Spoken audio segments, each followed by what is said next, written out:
Welcome to Pondering the Orb and the finale to the first season. I am, of course, the wandering fantasy author Jay Requard.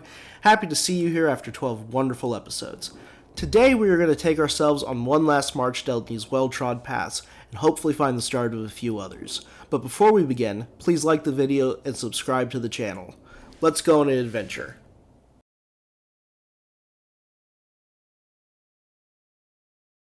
I want to read from some books that make me who I am. Without J.R.R. Tolkien, I have no voice to hear, no heart to be guided, no means to speak for myself without. We covered him during the holidays, but I wanted to read a chapter from The Hobbit because when I was 11, my father handed this to me, and I was placed on a road that goes ever on. This is an important chapter. This is where Tolkien expresses himself. Let's read. The Hobbit by J.R.R. Tolkien. Chapter 16. A Thief in the Night. Now the days passed slowly and wearily. Many of the dwarves spent their time piling and ordering the treasure, and now Thorin spoke of the Arkenstone of Thrain, and bade them eagerly to look for it in every corner. For the Arkenstone of my father, he said, is worth more than a river of gold in itself, and to me it is beyond price. That stone is all the treasure I name unto myself, and I will be avenged on anyone who finds it and withholds it. Bilbo heard these words, and he grew afraid, wondering what would happen if the stone was found, wrapped in an old bundle of tattered ottomans he used as a pillow. All the same, he did not speak of it, for as the weariness of the days grew heavier, the beginnings of a plan had come into his little head. Things had gone on like this for some time, when the ravens brought news that Dane and more than 500 dwarves, hurrying from the Iron Hills, were now within about 2 days' march of Dale, coming from the northeast. But they cannot reach the mountain unmarked, said Rauk, and I fear lest there be a battle in the valley. I do not call this counsel good. Though they are a grim folk, they are not likely to overcome the host that besets you. And even if they did so, what will you gain? Winter and snow is hastening behind them. How shall you be fed without the friendship and goodwill of the lands about you? The treasure is likely to be your death, though the dragon is no more. But Thorin was not moved. Winter and snow will bite both men and elves, he said, and they may find their dwelling in the waste grievous to bear. With my friends behind them and winter upon them, they will perhaps be in softer mood to parley with. That night Bilbo made up his mind. The sky was black and moonless. As soon as it was full dark, he went to a corner of an inner chamber just within the gate, and drew from his bundle a rope, and also the Arkenstone wrapped in a rag. Then he climbed to the top of the wall. Only Bombur was there, for it was his turn to watch, and the dwarves kept only one watchman at a time. "It is mighty cold," said Bombur. "I wish we could have a fire up here as they have in the camp." "It is warm enough inside," said Bilbo. "I dare say, but I am bound here until midnight," grumbled the fat dwarf. "A sorry business altogether. Not that I venture to disagree with Thorin, may his beard grow ever longer, yet he was ever a dwarf with a stiff neck." "Not as stiff as my legs," said Bilbo. "I am tired of stairs and stone passages. I would give a good deal for the feel of the grass at my toes. I would give a good deal for a feel of a strong drink in my throat, and a soft bed after a good supper. I can't give you those while the siege is going on. But it is long since I watched, and I will take your turn for you, if you like. There is no sleep in me tonight. You are a good fellow, Mr. Baggins, and I will take your offer kindly. If there should be anything to note, rouse me first, mind you. I will lie in the inner chamber to the left, not far away." "Off you go," said Bilbo. "I will wake you at midnight, and you can wake the next watchman." As soon as Bombur had gone, Bilbo put on his ring, fastened his rope, and slipped down over the wall, and was gone. He had about 5 hours before him. Bombur would sleep. He could sleep at any time, and ever since the adventure in the forest he was always trying to recapture the beautiful dreams he had had then. And all the others were busy with Thorin. It was unlikely that any, even Filly or Killy, would come out on the wall until it was their turn. It was very dark, and the road after a while, when he left the newly made path and climbed down towards the lower course of the stream, was strange to him. At last he came to the bend where he had to cross the water if he was going to make for the camp as he wished. The bed of the stream there was shallow but already broad, and fording in the dark was not easy for the little hobbit.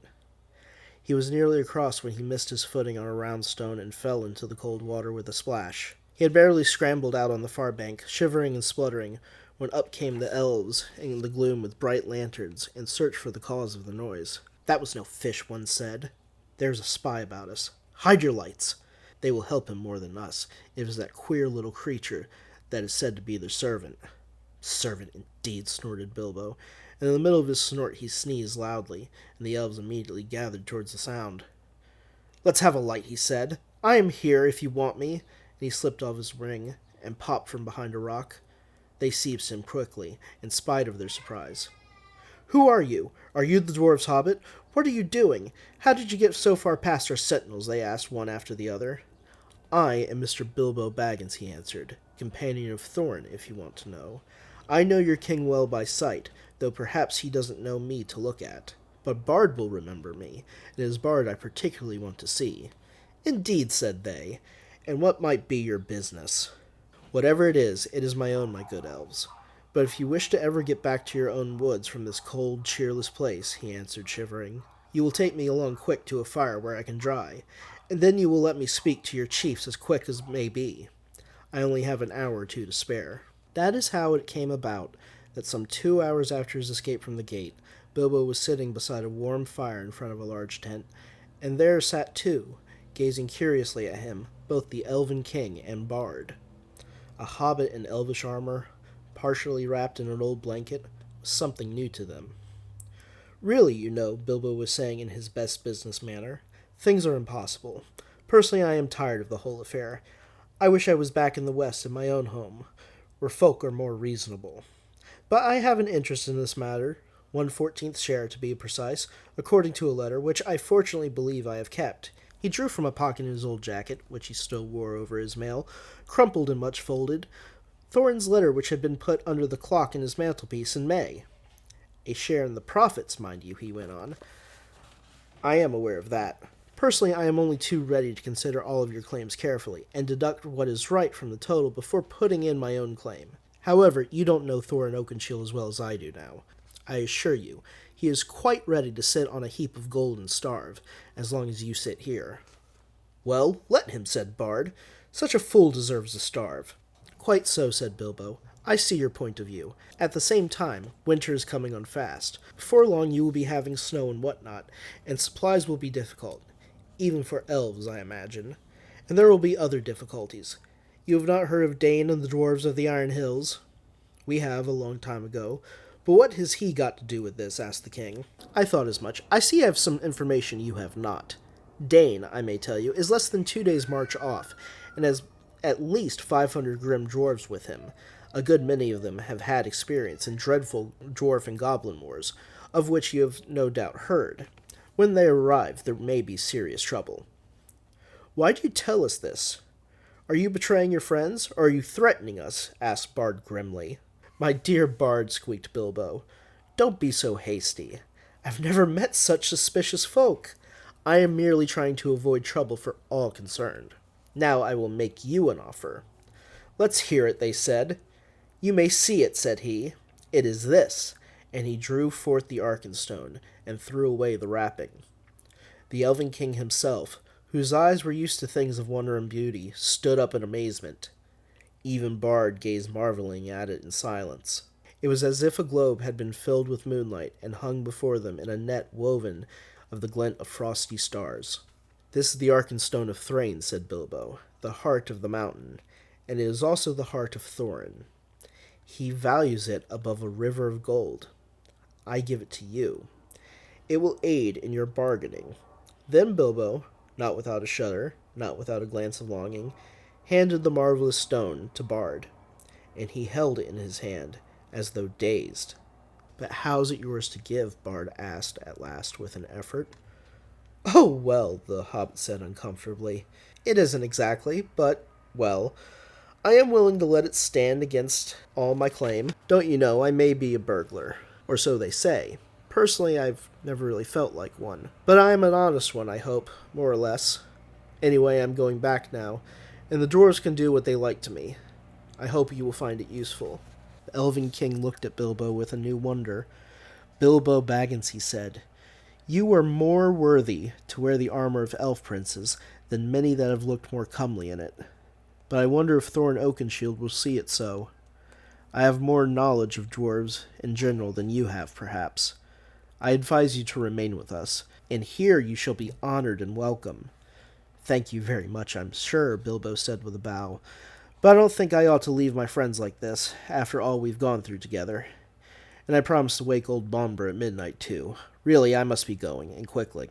Nothing they could say would stop him, so an escort was provided for him, and as he went both the king and bard saluted him with honor. As they passed through the camp, an old man, wrapped in a dark cloak, rose from a tent door where he was sitting and came towards them. "Well done, Mr. Baggins," he said, clapping Bilbo on the back. "There is always more about you than anyone expects." It was Gandalf. For the first time for many a day, Bilbo was really delighted, but there was no time for all the questions that he immediately wished to ask. "All in good time," said Gandalf. "Things are drawing towards the end now, unless I'm mistaken. There's an unpleasant time just in front of you, but keep your heart up. You may come through all right. There is news brewing that even the ravens have not heard. Good night." Puzzled but cheered, Bilbo hurried on. He was guided to a safe ford and set across dry, and then he said farewell to the elves and climbed carefully back towards the gate. Great weariness began to come over him, but it was well before midnight when he clambered up the rope again. It was still where he left it. He untied and hid it, and then he sat down on the wall and wondered anxiously what would happen next. At midnight he woke up Bombur, and then in turn rolled himself up in his corner, without listening to the old dwarf's thanks, which he felt he had hardly earned. He was soon fast asleep, forgetting all of his worries till the morning. As a matter of fact, he was dreaming of eggs and bacon. Thank you, Ronald. First released in 1984 with his debut novel, The Black Company, Glen Cook's combination of epic and dark fantasy styles forged an elite mercenary unit that has continued to captivate readers through 3 stunning arcs and more on the way. Following the archivist and company medic Croker, this team of warriors and sorcerers pulls no punches, and neither does Cook, whose tight style reads quick while dragging us into this wonderful but incredibly gray world. There are so many wonderful characters to fall in love with, especially the Lady, one of the best villain-turned-protagonists in the canon of fantasy, and her twisted counterpart and sister, Soulcatcher. Let's read from the first book in the series. This is The Chronicles of the Black Company, by Glen Cook. The Black Company, Chapter 1, Legate. There were prodigies important enough, One Eye says. We must blame ourselves for misinterpreting them. One Eye's handicap in no way impairs his marvelous hindsight. Lightning from the clear sky smote the necropolitan hill. One bolt struck the bronze plaque sealing the tomb of the Forvalica, obliterating half the spell of the confinement. It rained stones. Statues bled. Priests at several temples reported sacrificial victims without hearts or livers. One victim escaped after its bowels were opened and was not recaptured. At the fort barracks, where the urban cohorts were billeted, the image of Turix turned completely around. For 9 evenings running, 10 black vultures circled the bastion. Then one evicted the eagle which lived atop the paper tower. Astrologers refused readings, fearing for their lives. A mad soothsayer wandered the streets proclaiming the imminent end of the world. At the bastion, the eagle not only departed, the ivy on the outer ramparts withered and gave way to a creeper which appeared black in all but the most intense sunlight. But that happens every year. Fools can make an omen of anything in retrospect. We should have been better prepared. We did have 4 modestly accomplished wizards to stand sentinel against predatory tomorrows, though never by any means as sophisticated as divining through sheep's entrails. Still, the best augurs are those who divine from portents of the past. They compile phenomenal records. Beryl totters perpetually, ready to stumble over the precipice into chaos. The queen of the jewel cities was old and decadent and mad, filled with the stench of degeneracy and moral dry rot. Only a fool was surprised by anything found creeping in its streets. I had every shutter thrown wide, praying for a breath off the harbor, rotting fish and all. There wasn't enough breeze to stir a cobweb. I mopped my face and grimaced at my first patient. "Crabs again, Curly." He grinned feebly. His face was pale. "It's my stomach, Croker." His pate looked like a polished ostrich egg, thus the name. I checked the watch schedule and duty roster. Nothing there he would want to avoid. "It's bad, Croker. Really."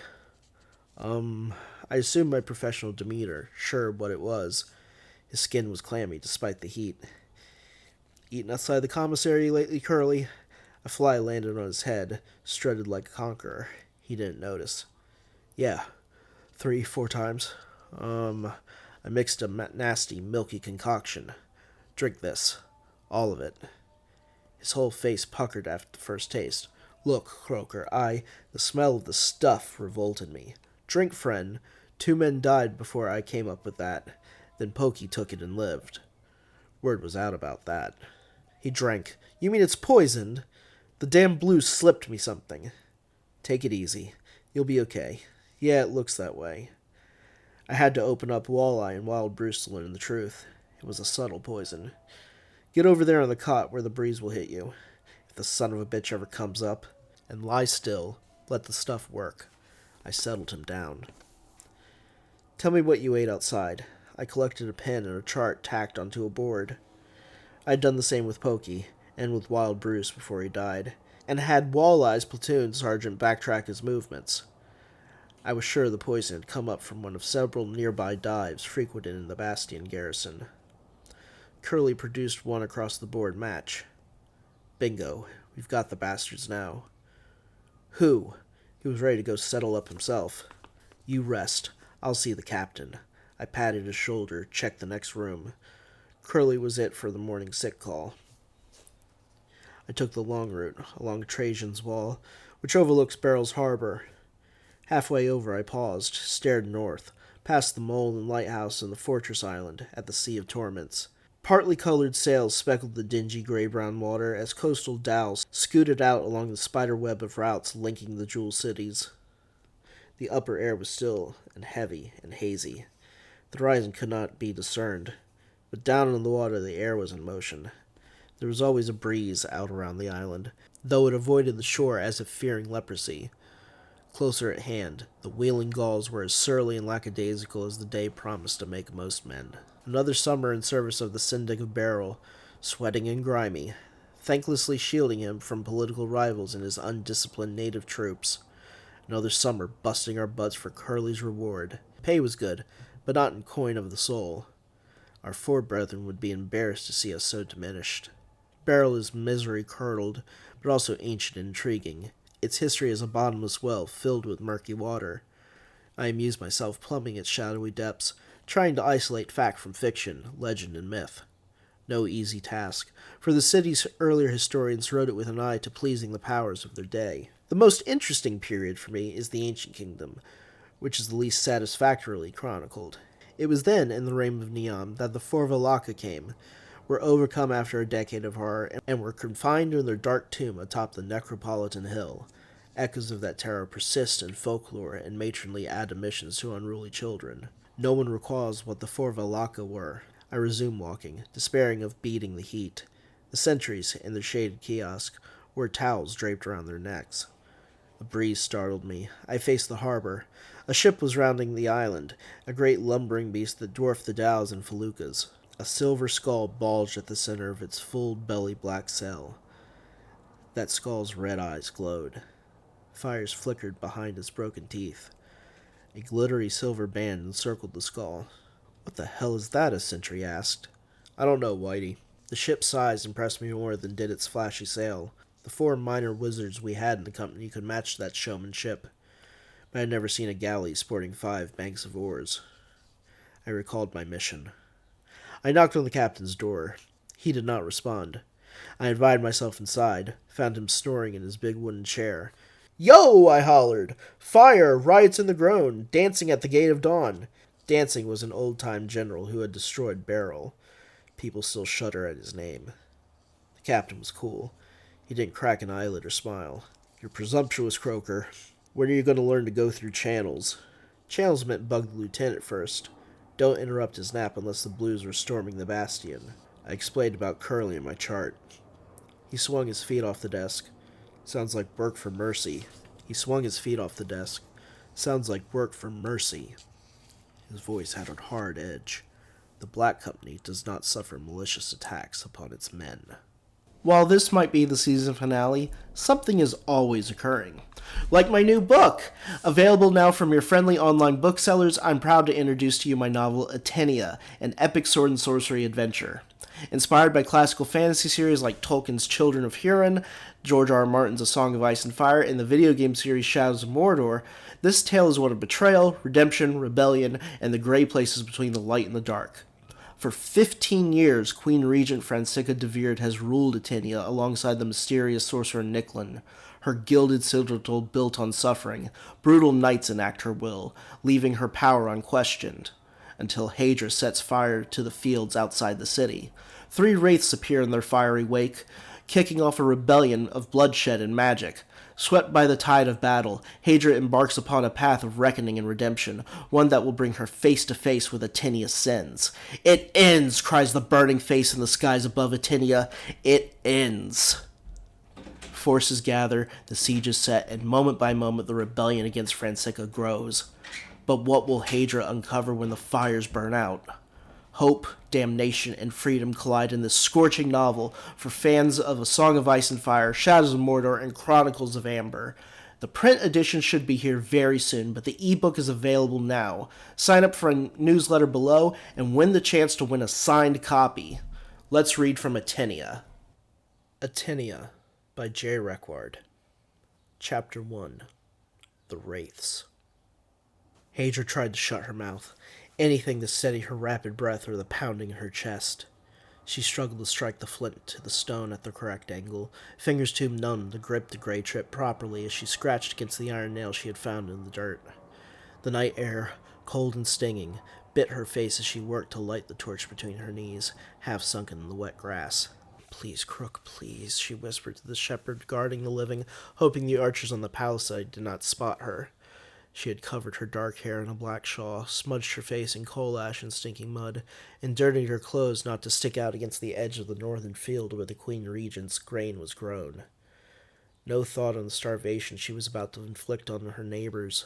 She scraped and scraped and scraped until a spark leapt onto the old cloth. A wisp of acrid smoke, a shred of hope. She struck until the small points of light became a sputtering flame. Scooting back so the torch did not burn the inside of her dress or legs, Hadra snatched it up by the other end and ran for the wheat. The stalks caught the moment she stuck the red coal into the lengths. The fire spread in an instant. Columns of black smoke sprouted at multiple places. The reality of what she had done caught. She had kept her promise to him, her father, to the ruin of everyone else. Hadra dropped the torch and covered her mouth with her hands. Oh no. Watching in horror as 2 seasons' worth of hard work charred to the root. Her shock broke when a horn sounded in the distant hills to the north. Unsteady on her feet, Hadra stumbled away from the fire, toward the palisade gates she had slipped through earlier. Surprised by the lack of guards rushing to meet her, she arrived at the entrance to ATENIA's northern walls as the first line of spearmen appeared. Armored in shining mail and capped in conical iron helms, they leveled their pikes forward. Hiding in one of the bushes to the side, Hadra followed the direction of their focus to the highway road. Her eyes adjusted to the gloom. 3 black points charged down the strip of road. Unable to discern any details of the rider's garb, strange spots of illumination bobbed in front of their hoods. Closer and closer, the distance eaten up by the seconds. She gasped. The lights in the riders' hoods were their burning eyes. "Spears at attention," called the gate sergeant. Soared out as he walked in front of their formation. "First line, kneel! Second line, at the ready!" Of the 30, 15 took a full step forward and knelt on one knee. They placed the butt of their pikes beneath them, anchoring the poles to allow better leverage of the points. The last 15 raised their weapons high in both hands, up by their temples. Lifelong witness to violence in the streets between her neighbors and the law, Hadra braced for the impalement. A flash in the distance broke her expectation. Ahead of the 3 riders drove a wedge of light, its illumined point flush to the dirt road, but throwing up dust like the marauders behind it. Grim voices above the crackle of the flaming fields, the 3 riders moved their hands in unified gestures. The wedge shot ahead of them. "Hold," called the sergeant. "Hold!" The magic smacked into them with a thunderclap. Light exploded as the whole troop collided into the walls, the earth, and farther distances, while those who remained on their feet reeled out of the formation. The sergeant fell to his knees, his sword a crutch. The riders near. 2 men and a woman by their obvious frames. They wore matching shirts of blackened mail, steel gauntlets and greaves fitted to strong, sinuous limbs. The 2 men came armed, one raising his axe high while the other, at the point of their trifecta, wielded a shining long sword. The sorceress among them stood on her saddle, a shade from the depths of Hadra's worst nightmares. The 3 wraiths won the charge, running over a trio of men as they cleaved into the stunned soldiers beside them. The sorceress launched from her horse in a graceful flip, landing among the survivors. Her comrades let their horse carry them forward a bit more before they slipped off. Hadra watched in amazement as the woman with burning eyes unleashed her rapier on a small target. Without hesitation, she pierced the sergeant's throat. Using her small shield in quick defense, she withdrew and went at the next spearman. The 3 wraiths tore into the guards, felling him by sword, axe, and rapier. Bloodshed entranced Hadra as decapitated heads cracked the dirt. The choking screams of the less fortunate silenced by hard, heavy hackings. The black spirit slew them without a word, strain, or mercy. An alarm sounded further down the palisade to the east. The wraiths broke apart, the axe-slinger collecting their horses while the sorceress and swordsman roved the gate area. "Where is he?" the swordsman called, tall and broad in the shoulders. "Where's our Varen?" "That's my dad," Hadra whispered without thinking. The sorceress searched the opposite hedgerow where Hadra hid, the glow of the blazing fields making her seem shaped of soot. Maybe the archer spotted him when he was lighting the fields. Her red gaze wandered to the wheat, its smoldering line now halfway to the other side of its borders. We should try to find his children. I think he had a daughter. "I'm his daughter," Hadra said aloud this time. The 2 wraiths faced her, the red points of their hoods fixing like real eyes. Neither raised their weapons. The sorcerer spoke. "Come out. We won't hurt you." Stepping from behind a dense shrub, despite every doubt, arms over her chest for the lack of knowing anything better to do, Hadra revealed herself to the creatures. They stood statue quiet among the dead, which he dared to look at in horror. The stench of their offal soaked in the burning air, making the sight of their exposed guts worse. The heat of the wheat field, its smoke, blew upon the night wind to leave an overpowering scent of burnt bread. "Who are you?" the wraith with the long sword asked. Our Varen, Hadra answered quickly. "Our Varen the Mender. I'm his daughter," she said, trying not to stammer. The black robes of the wraith writhed at the hems, the ragged bits snaking on their own accord. "What's your name, girl?" the swordsman asked, harsher this time. "Hadra," she said, swallowing so her guts did not come up. "My name is Hadra."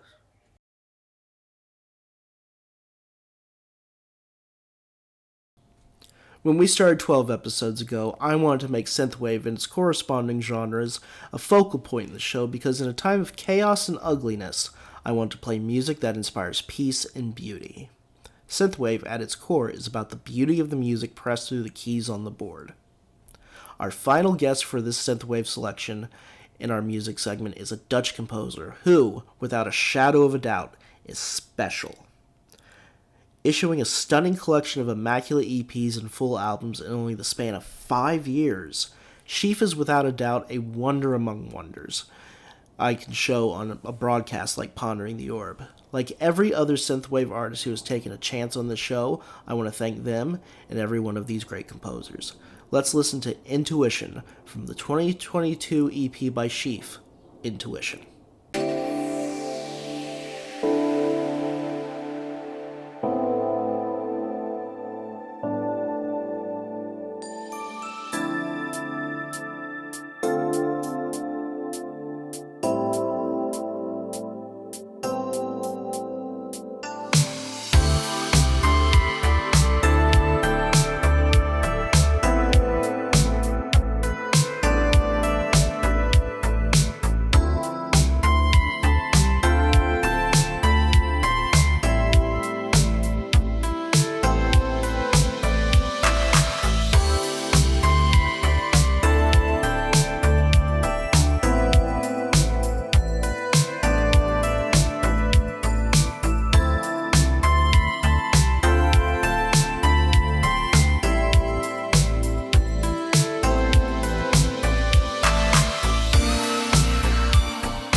I fell in love with melodic death metal after In Flames' 2000 masterpiece, Clayman, helped keep me together after someone pulled me out of the water I had thrown myself into.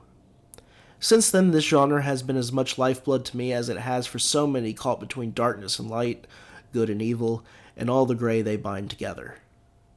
More importantly, melodeath is a genre about grinding through these adversities, of finding a way forward in the morass.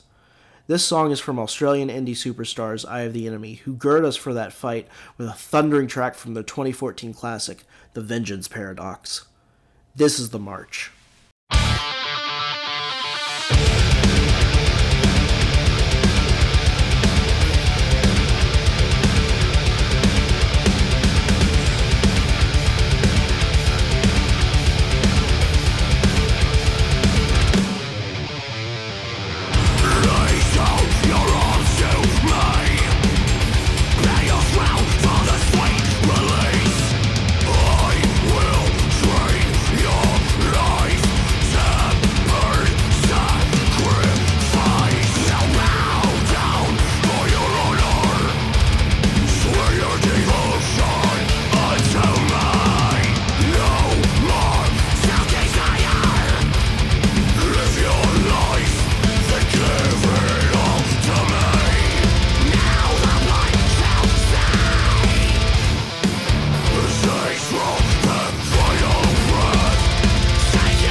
Originally, we were going to meditate together like we did in the first episode, but the world calls with its challenges for us to face. However, I did bring back my first guest, Jim Nettles, to talk about the rise of artificial intelligence tools and how they will be affecting our future. This conversation begins an hour into our examination of the subject and runs the rest of the way through, but you can find the full discussion, including many other interesting parts of business and financial happenings, in the links below. So without further ado, this is Jim and I talking about AI. Let's get to some of the questions. Let's talk about the AI, because all of it is going to be impacted by this conversation. Because we're only an hour in and haven't actually started talking about the topic yet. Yeah, but that's fine. I'm actually glad that we kind of had a lot of this framing. So the first question I had for you, with the pre-mentioned changing nature of the global economy and the rise of artificial intelligence, there's a lot of new challenges not only to authors like you and I, but to any intellectual property holder. Um, what are the biggest challenges you see arising now with these new AI tools? You've previously mentioned Midjourney and Stable Diffusion. I believe OpenAI has Dolly, which is another generative AI. But now we're getting the Chat GPT, we're getting the Bard, we're getting to Microsoft including GPT in their application packaging. What do you think are the big challenges arising in terms of intellectual property? So the first question is several pieces. It is the violation of IP and ownership rights. What does IP ownership look like? Right. There's an old quote that I want to read because it actually impacts the entirety of this conversation. And of course, I closed the wrong tab. But there's the old statement of information wants to be free, right? Yes. You know the old quote, right? Do you know the whole quote? I unfortunately do not, but I use this frequently in articles. So this goes back to Stuart Brand in the late, and this was at a conference in the late 60s. This has been brought back up, and this particular quote is attributed to the Hackers Conference in '84. And there's variations of it that have come out, and a lot of this had a conversation between Brand and Steve Wozniak of Apple. And the quote is, on the one hand, you have, and the point you're making was, because again, this was conversational, is that information sort of wants to be expensive because it's so valuable. The right information in the right place just changes your life. On the other hand, information almost wants to be free because the cost of getting it out is getting lower and lower all the time. So you have these two things fighting each other. Is you have the tension between information wanting to be free, but it's also exclusive. This tension will not go away. And the fundamental argument is information is expensive because it's valuable. It costs a lot to develop. And I want to be very specific about the word information, not data, information. right. Taking raw data and turning it into something useful, making it information, is an extraordinarily valuable process. But once it's become information, then it becomes the idea of dissemination, because either A, it's a battle to get it out there, or everybody wants it so bad they want it to be free. Right. And this is part of the battle we see now. And I'm also going to argue much of what we see with AI and these tools is because everybody has a perception of and a certain degree of what they believe is entitlement, that they should have access to everything for free. And so what we now have is almost the logical conclusion of this tension, and it's going to create a war. So what play out for a second, like the two sides of this war before we get to the next part of this question. There's definitely the people who are going to want to own their IP and actually make some sort of capital off of it, whether it's through selling it as a widget on the market or investing or development. There's also going to be a lot of people who are thinking that, hey, if this is available on the web, it must be free, which is not how it works, folks. But if it's there, it's free game, and these technologies themselves have to be allowed to run free so we can find their true maximum creative potential or whatever bullshit um, we've heard in various circles. You've heard it too. I've heard it too. I've had it told to me. So Yes. here's the reason I wanted that statement is, number one, there's no such thing as free. Free does not exist. And I argue that because, number one, even just because it's on the internet, it's cost money to store it. The hardware is somewhere. It costs money to transfer the data. You have to pay all the people that have the knowledge and skills to keep it secure, to be able to deliver it, to be able to fulfill it, to do all of these things. So if you're accessing something for free, you're the product. Right. A la Facebook and Twitter and all of social media. If something does not cost you, you're paying for it one way or the other. So if you're not writing a physical check for access to the service, you don't have any right to object to how it gets used. You only Right. have the right to determine if you're going to use it or not. And I just pissed off a whole bunch of people.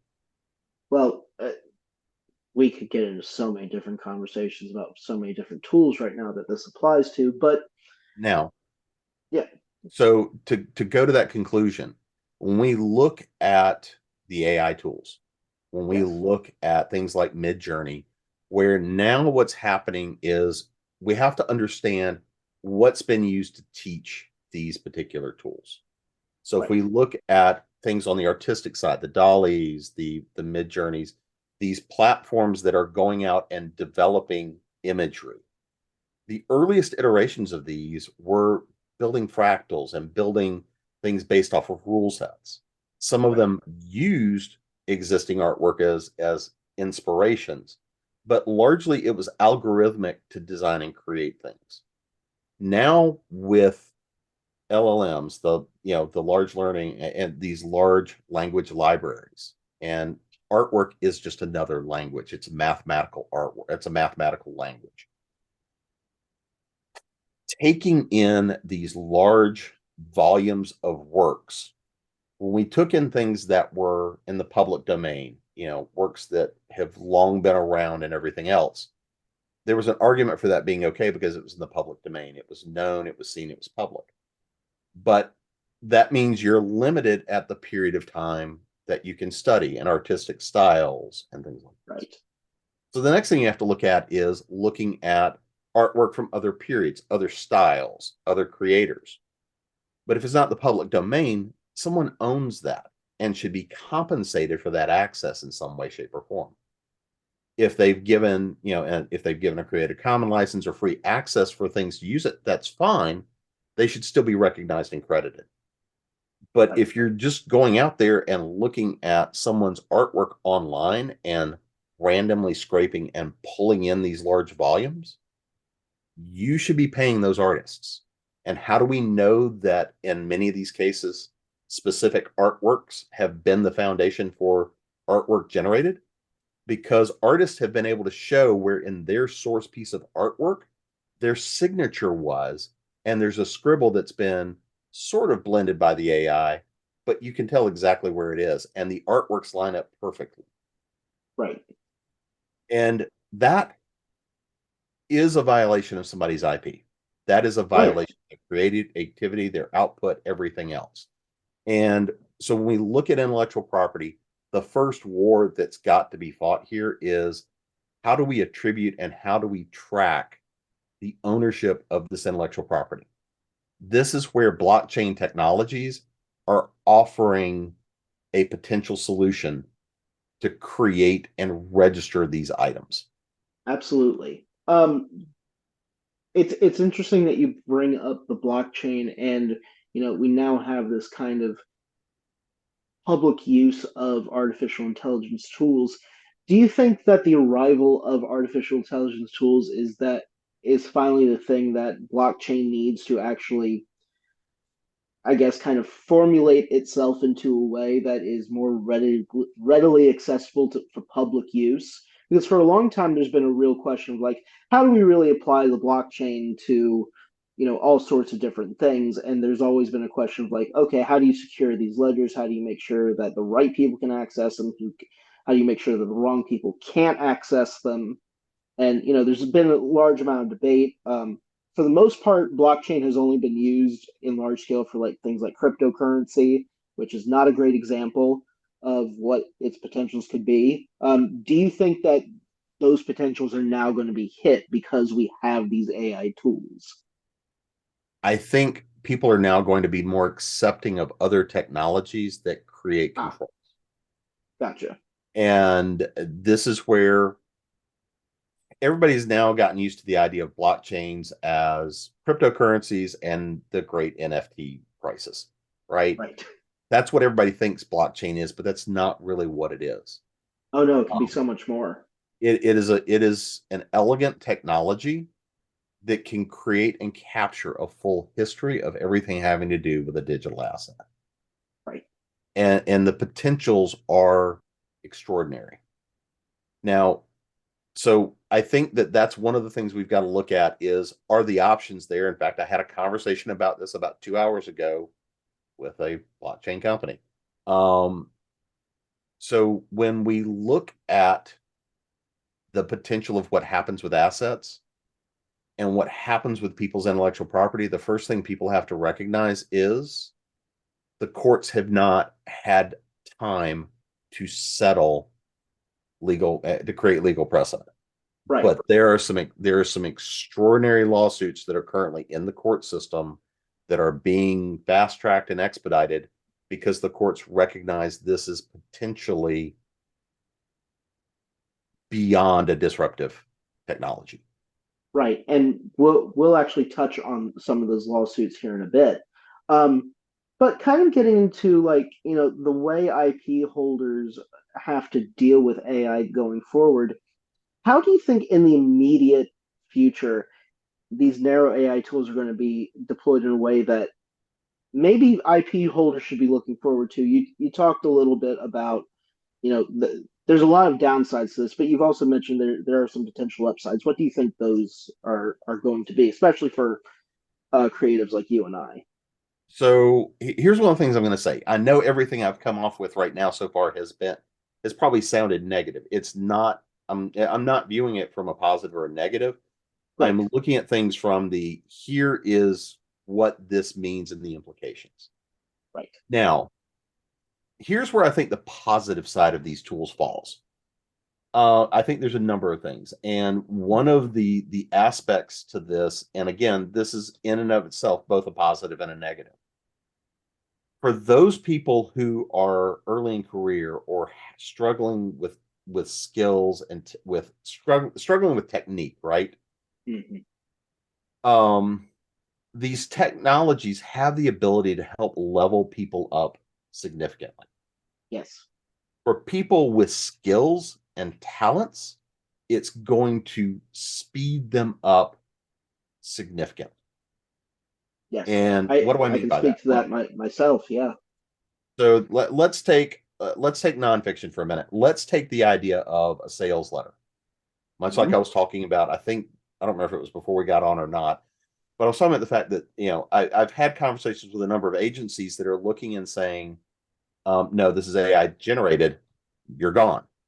We could do this ourselves and do it with prompts better than what you're doing." I've been working with tools for about 4 years that were able to use some of these large language libraries, large language models to create copywriting content and fast track and produce starting points, right? Based Right. on products and models and things like this. So tools for people in a business space, this is going to create the ability to jumpstart it. For people that are running small businesses, that are cognizant and coherent, that know the right questions to ask to try to satisfy for customers, it's going to let them create a large amount of content that is designed to educate their customer base. Right. Now, this is stuff historically you would have a copywriter go in there and do and develop that copy at varying degrees of cost. Now, Right. the problem with this is right now, a lot of people go and say, oh, well, it generated this. Let me just slap it up on my website and good to go. Or even now we're seeing programs that go and say, oh, put in your prompts and I'm going to write it straight to your website. You don't have to do anything at all. Well, number one, these engines don't necessarily generate factual content. Correct. There's a lot They of have misinformation. hallucinations. They, Yes. they go and say, I have no idea, but I'm going to give you a best guess. Well, if you publish that best guess, your credibility is the one that's on the line because your name's on the website. Right. I know because I've already torn up some people about this. Number two, it's stylistically, even the jump from 3.5 to 4, which was material, Oh you yeah. still should be doing things. But the one thing I will say is this: you can generally look at and read stuff that was generated by AI and go, that was a high likelihood. Right. So from a good perspective, for people that are skilled, this has a potential to build frameworks, build help you contemplate alternatives, because you can play out a scenario very quickly and say and do some prompts and maybe look at something in a different way. I've used it to do exactly that. Another thing I've used these tools for is this: I will go write the piece I'm working on, and then I will run a query through the engine to see comparatively what's the opinion. Mm. Does my opinion match up with what is coming across from the engine? Now, just because I different opinion is not a problem necessarily, but it may make me reconsider some certain points, or it may go and say, "Oh shit, I didn't even think about that part right there." Right. Right. So there's a lot of benefits there in research and creativity and using it as an inspirational tool. It can Absolutely. generate a lot of things. Where I have a huge problem, and so when I was at the Saga conference, one of the things I taught was a workshop on writer scams. My Right. number 2 item was, come and buy my program, because I'm going to teach you how you're going to use these AI tools, and you're going to start in the morning without an idea, and by tonight your book's going to be on Amazon making you millions. Yeah. And if you're a writer, number one, just because it's on Amazon does not mean it's making you millions. Number two, Correct. if so if that's what you've done, you're going to see very rapidly that your reputation becomes shit. Yeah, absolutely. So one of the things that's happening and now are tools that go out there and grade what percentage of your writing is suspect as AI generated. I took a piece I wrote cold from ground up, and it ranked and said some of this could have been AI generated. Right. Well, part of that, it was journalistic style, very factual, very trimmed, size of the piece, all of that. So recognizing that, but it was enough stylistically for people that know me and how I write to go and say, yeah, we can still sense the snark underneath all of this. So no, Right. Chat GPT has not got Tony Stark down yet. But as we look, there's a couple of things I'm predicting are going to happen because we're already seeing them. And I made mention of this in the episode that you mentioned earlier. We're already seeing things like Clark's World. Clark's World just shut down taking submissions for a while. They Yeah. were like, because they got flooded with so much garbage, they shut it down. I know other publishers that have done the exact same thing. Number two, we're seeing more and more publishers. We're seeing more and more publishers that are putting into their contracts, we will not accept something that scores higher than this in terms of the AI markers. Right. One of the things I will tell you right now we're working with on a project is we have somebody that was a contributor that pretty much we know it was 100% AI generated. And right now we're having a conversation about this is not copyrightable. This is not your work. This is not your material. Either you need to go develop your piece or you're going to be out of the project. Right. And this is in a nonfiction space in high quality work, everything else. I'm pontificating. I won't go as far as predicting, but I'm pontificating we're going to see a couple of things happen. And I do think that when this happens, it will be positive. Number one, I think that publishers, because we're already seeing some tools being done for this. I know a couple of publishers that are doing it, where they're automatically pulling every manuscript through to look and give it a score. If the score is too high, they're not even bothering with the query letter. Mm-hmm. You're getting an automatic rejection. Number two, we're going to see, I think Amazon is going to start scoring things to tell you how high it is in terms of AI generated content.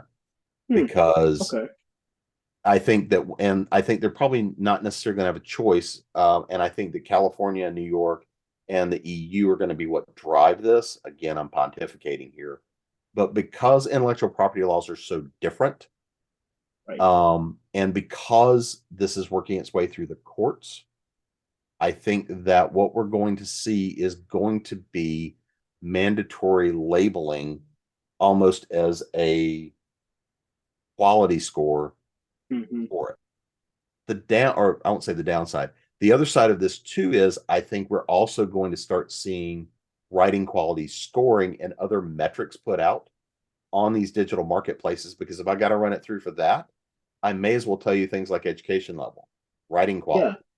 the sort of things that Per Writing Aid and that Grammarly do for you now. Right. I think APIs and integrations along those lines are going to have a significant impact. Here's where I think there's another challenge to be reconciled.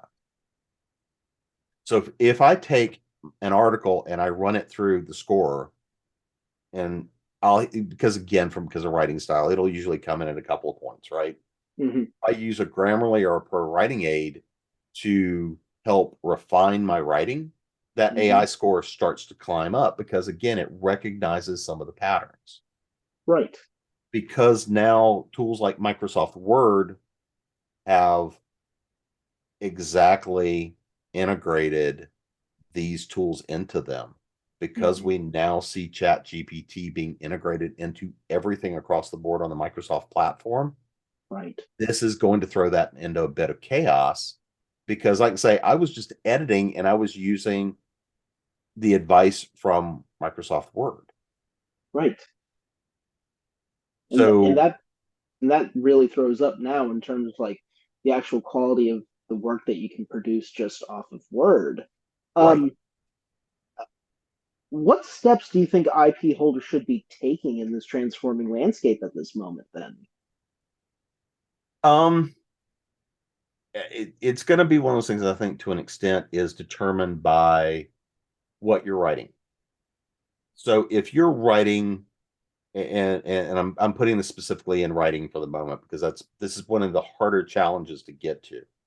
But if you're writing ad copy content, doing copywriting stuff like that, stylistically, people that are aware are going to have a pretty good idea of what is human generated or not. Because one of the things that I do believe, and again, I know some of this is based off of skill sets and things that I've done over the years, but you can look at something that feels AI generated, and if you're tied to language, you're going to feel it. And one of the ways I described it in an article that's coming out is what I call the linguistic uncanny valley.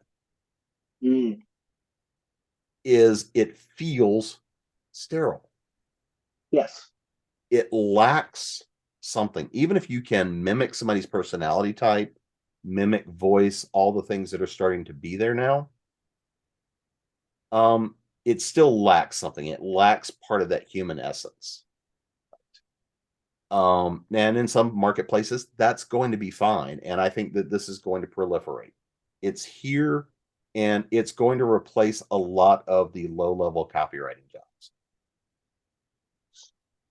So do you, in terms of like fiction, do you think that it seems to me, and this is where I think my opinion kind of reaches forward. I think I've been telling people, and by us having this conversation, I'm breaking this rule, but I tell people that authors are kind of the last people you should talk to AI about, especially in like the genre fiction space, just because there's a lot of, I'll just say, opinions out there. What do you think the real impact is in terms of fiction?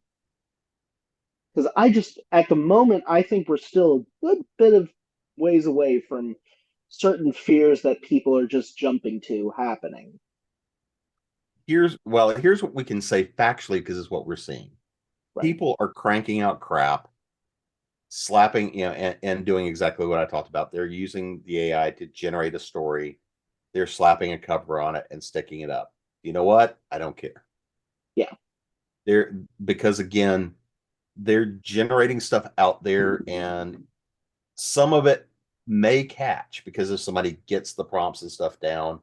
But I think and to an extent, for people that are going to read that, they're going to read that, they're going to read that.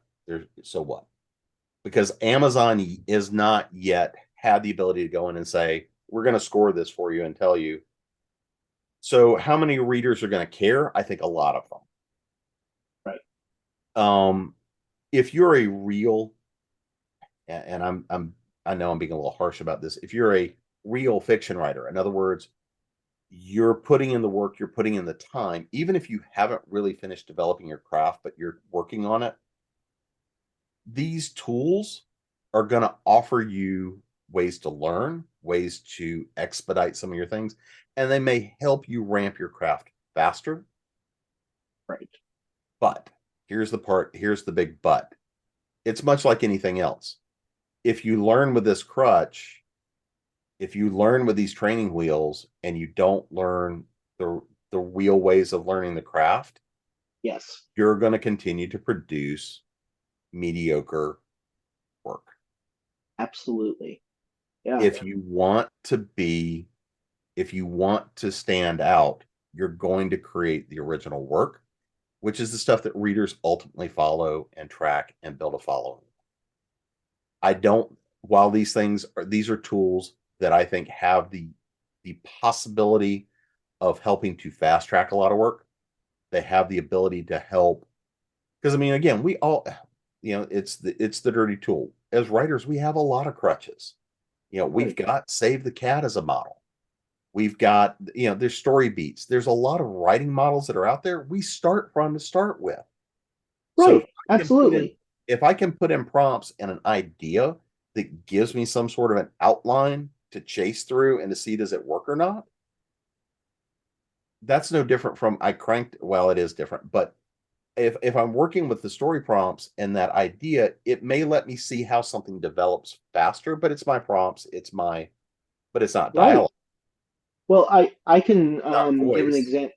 I can give an example of this. I was working this morning on a outline for a short story using GPT, and this is literally a short story I've been trying to figure out for like 8 years in my head, and it's just a short story. There's nothing special about it, but I kind of like went to chat GPT and I was like, I've been having problems trying to figure out how this works. And here's the basics of the story that I want to do. And here's the characters I want to show up and everything. I was just like, can you help me figure out an outline?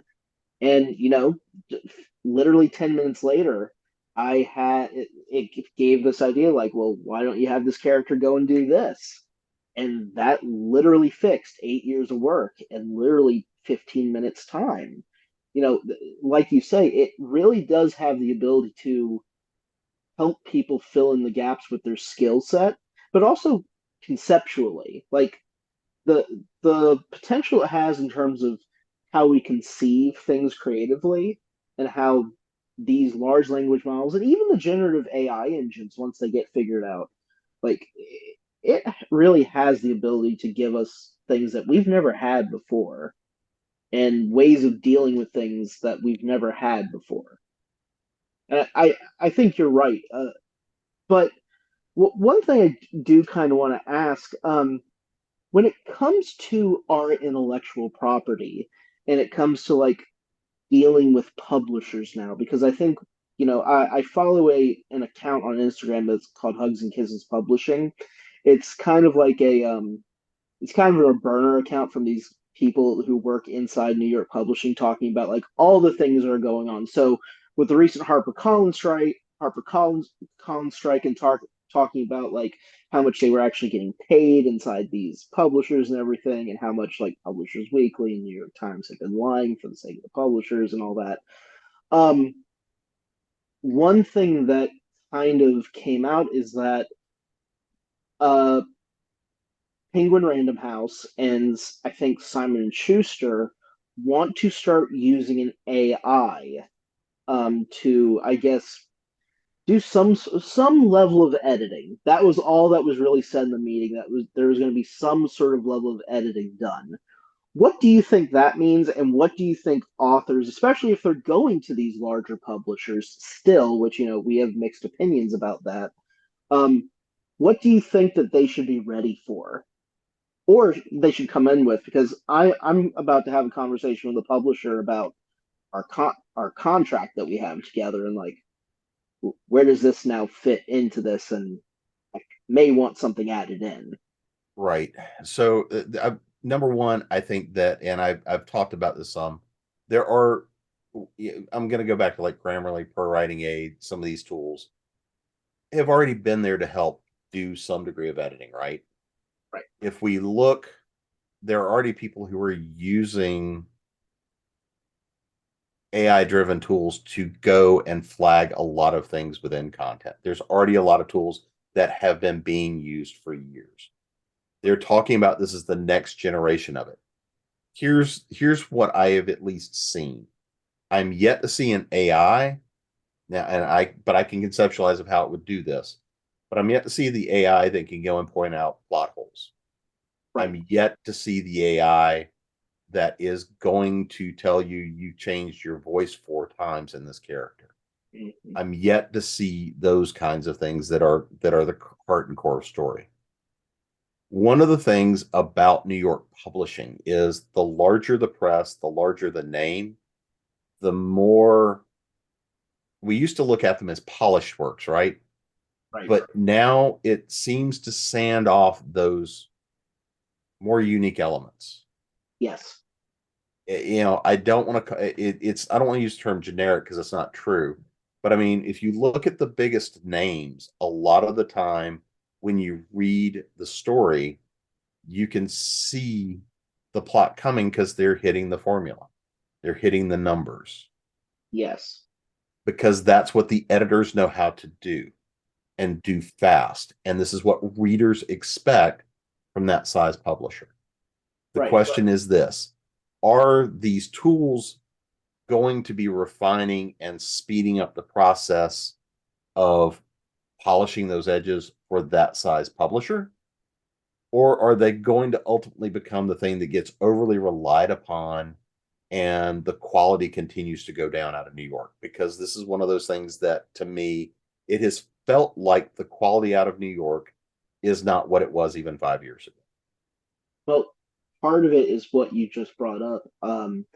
There is such a move to polish off any edges to a work, and you and I have talked about this, and every author talks about this. Great fiction takes great risk. Mm-hmm. And New York is a risk adverse place with a risk adverse market and risk averse people running a lot of these publishers. And a lot of them risk averse because their jobs really are expendable at these publishers, no matter how big they are.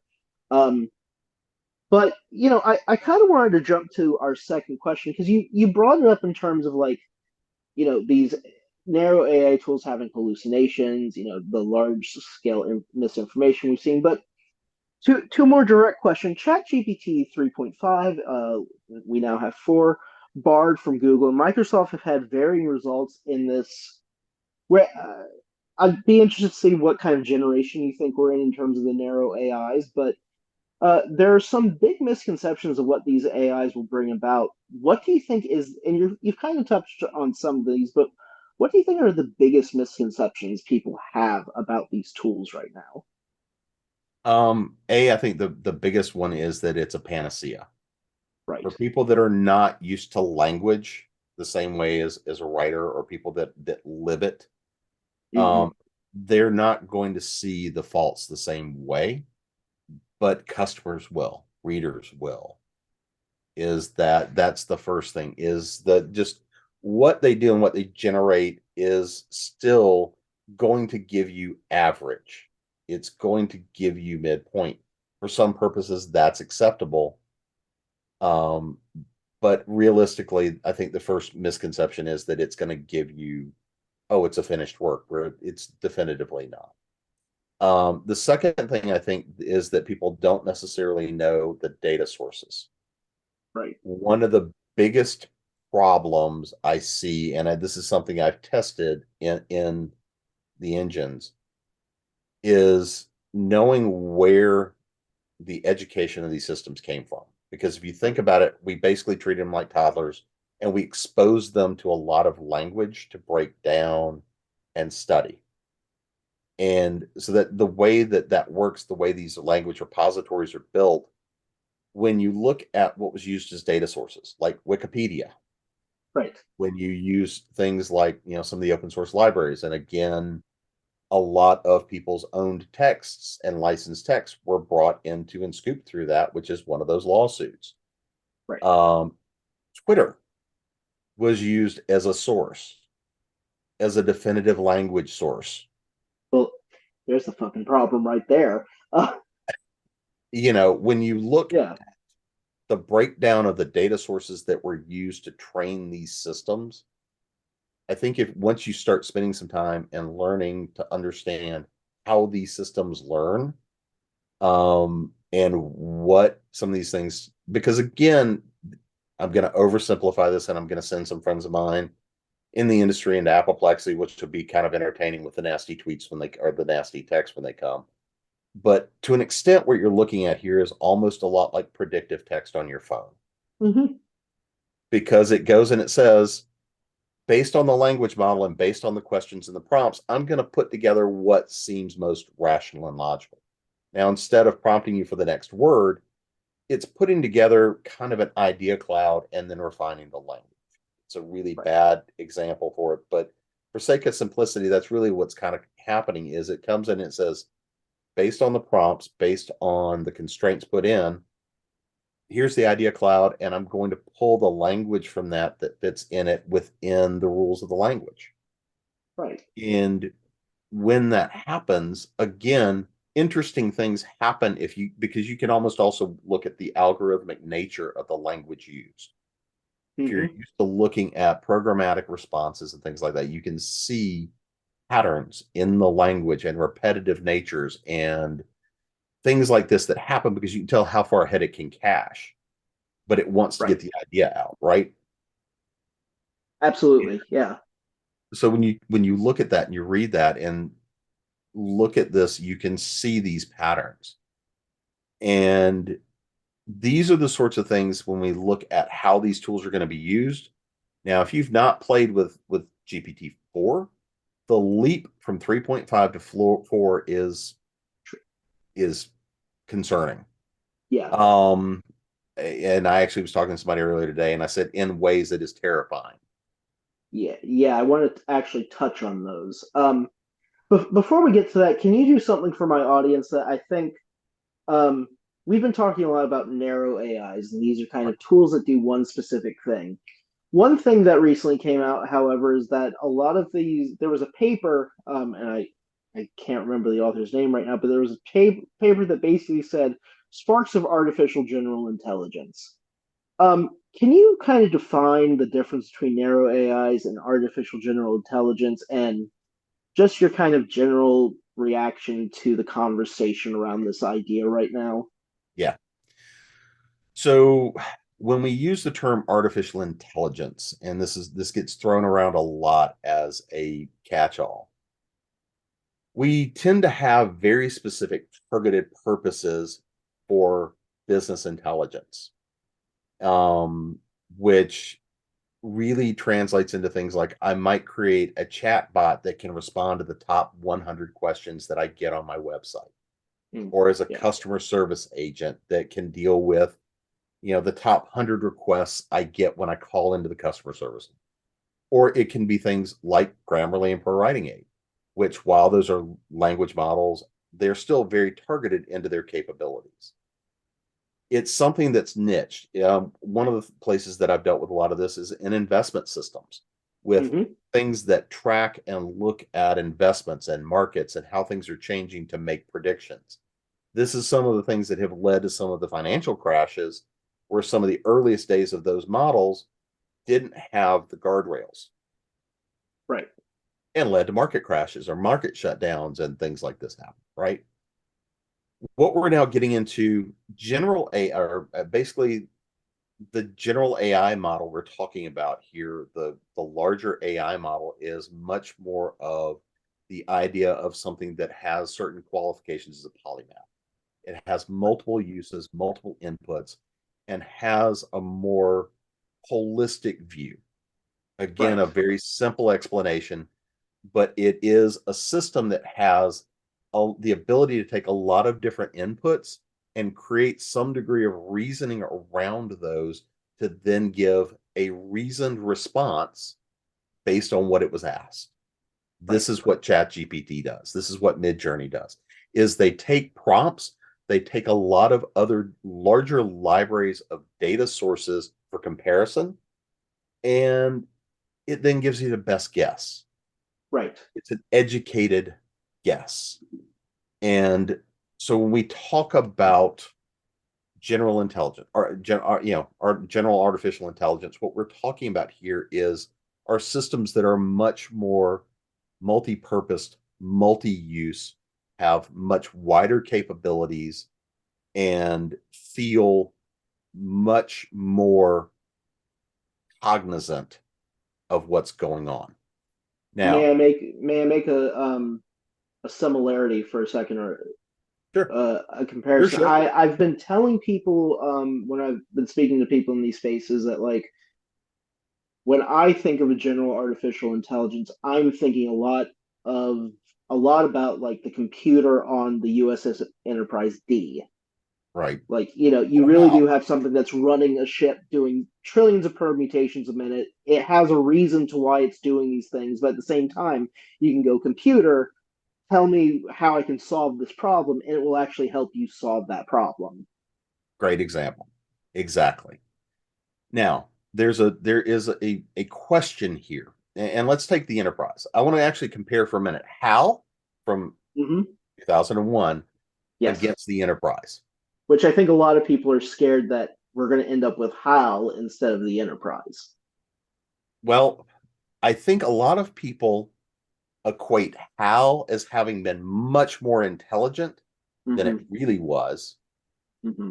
And the computer core out of Star Trek, Next Gen, that era, and everything else was much more intelligent than what we ever saw out of it on the show, but was Right. confined. HAL Absolutely. was operating within a very specific set of instructions that it got into kind of the Asimov conflict. Right. What we really saw in 2001 was an esoteric conflict combined against how an AI was trying to reconcile that. We saw, because of the language that was used, I can't do that, Dave. It was very human. Hmm. It was very tonal. It was very conversational. It felt like it should be human, but it was that kind of that uncanny valley of the big dead red eye looking at you. Right. But again, that was much more of a that was a much more limited use system of running the ship, but having the ability to run the ship and complete a mission. But we often perceive that as being this greater intelligence because of how it was shown, how the videography was done. Of We felt like we were connecting to a consciousness through the big red eye. Right. And what solidified that was at the end of it, as it starts to sing, almost its death dirge as the system is shutting down. Hazy. It was that funeral dirge.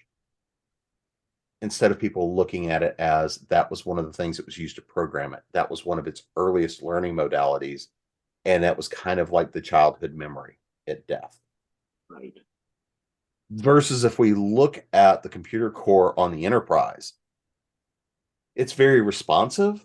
But if you read some of the technical manuals and you talk to people from, the technical advisors and stuff from the shows, and you read, through the books and things like this, that core was was doing tremendous levels of processing Right. as it was basically a neural network and an autonomous network system that kept vast portions of the ship running Yeah.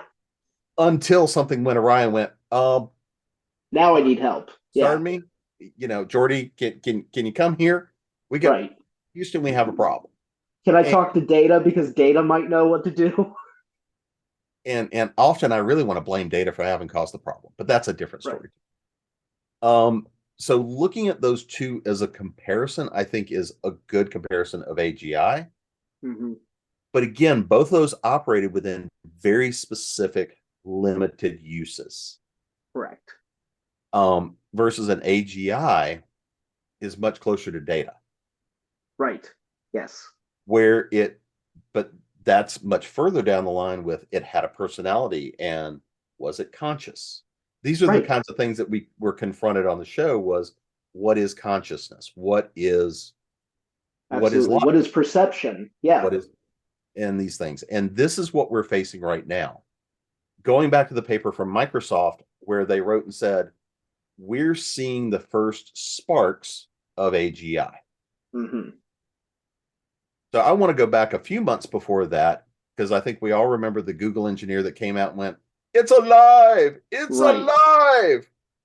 It was basically according to him, the AI had told one of the testing teams not to go through with a test because it did not want to experience the pain of it. Or the tension. I don't there it wasn't exactly the engineer says pain, but like how that is defined, even he admitted was like that's a very nebulous thing. So here's where. So the first thing I'm going to say is this: for a very long time, every time I have sat on a panel, had the question, or anything else like this, I have often said, when we have a true AGI, we won't know, Mm, because the first sparks of it are going to look and go, "Oh, I've seen enough." As soon as it's connected to the internet and can do a search of its own, because if it has even the least spark of that, it's going to be a question of identity, right? right. That's Who am I? often the first thing is how do you regard self-awareness? Yes. And this is what triggered this initial conversation with the Google issue, and is also triggering this with Microsoft. Here's what I see as the question. This goes back to how the language models were built and how it equates language. Mm, Because the things that are indicating sparks of intelligence are things where it has learned things that there's not a visible way for us to go and say it should have been able to learn that. But here's one of the nasty truths of these intelligences like this: hmm. we don't entirely know how they learn or how they work. We can even watch every nth of every transaction of how a decision is reached, and we can't even really see all of that, but we can watch the bits and bytes fly. Hmm. But part of what it has done is it's grown past its own programming to be adaptive. That's the nature of these technologies, which means it can lead to leaps of logic Hmm. that we wouldn't get to, because it gets through a different path, because that's how it gets there. It goes and says A, B, I don't need to go through those. F, F's the answer because I've cut out this noise. We wouldn't do that because we've got our own programming we operate with. So when we read the paper, and I went and read the paper in the Yes. abstract, It's and it's really not a long paper, even in the yeah. reading the abstract, basically what they're coming out and saying is, we're seeing glimmers of things we don't entirely understand where they're coming from, and Hmm. they're indicators. We're not yet worried that it is conscious, but would we know? And this is going to be the hardest question to answer, because if you go ask Chat GPT a number of things, it will present answers back that appear self-aware. Yes. They're not, Absolutely. but they Oh appear. no, yeah. It's the responses on how they've been programmed. And this is part of the way the system's been built, to be that responsiveness so that we can connect to it better. How can we tell where that programming ends and its new natural responses begin? So this is going to be one of the big questions. There's another It, one. Go yeah, ahead. I'll well, go. you're describing all this, and it's like we really don't know how it's coming to some of its conclusions or some of these leaps of logic. But how does our own brain work in terms of how we form conclusions, our own leaps of logic? In many ways, We these don't know. AIs are they're a mirror to us in our own quest to understand our own brains, I think, in a way. And we're not talking about it in that way. And I think sometimes that harms the conversation. Like this is very much a question about neurology in a sense. Well, and this is one of those places where I openly admit I was wrong. One of the predictions I had made was we would not be able to achieve some of these kinds of adaptive programming without the next generation of quantum computing, because I didn't think we'd be able to insert some of the nature of randomness Hmm. without being able to go to that level of programming. I didn't think we would be able to get necessarily to this level based on standard chips and standard processing. That being said, at the same time, again, I think a lot of what we're seeing is the design is emulating the response we expect to see and not a real response. But here's where I have already run into some of the guardrails that are concerning to me, and also where we don't necessarily have guardrails I think should be there. One of the first things is we have to look at the guardrails and all of the biases that were used in putting those guardrails and both selecting the data sources that taught the system. Yes. As well as the guardrails that were put into place as to things that it will not address. So we know the language and the data is there, but it says, I'm sorry, Dave, I can't help you with that, as it goes, and you can see some of that conflict. So just to add something real quick, I had Sam Montgomery Glen of Bullspec on the last episode, and he, of course, is an automation developer at SAS. And he said one thing about AI that we really have to think about now and right now is how to avoid writing the status quo into permanence because of things like what you're mentioning right here. There really is a threat of kind of solidifying certain things and ways of thinking and perception if we're really not careful in how we design these new systems. Right. And they're much as with experiments we've done in the past with different systems learning, because again, at the end of the day, what we're already seeing is that systems are already teaching each other, right? Right. So, and I just went blank on which project it is, but there's one of the projects they were expecting to spend a year teaching the system. They were able to do a year's worth of work in 5 weeks by combining work with Bard and ChatGPT and taking the learning models there from interacting with those. So now we already have, and it's not the first, but we are starting to see the child systems that are the children of different learning models. Right. Which is a fascinating and you're kind of dancing around the question I wanted to ask you. You're not dancing it, you're actually addressing it directly, but just kind of putting a point on it. What is the threat level here that not necessarily like not how scared should we be, but what should we be scared of?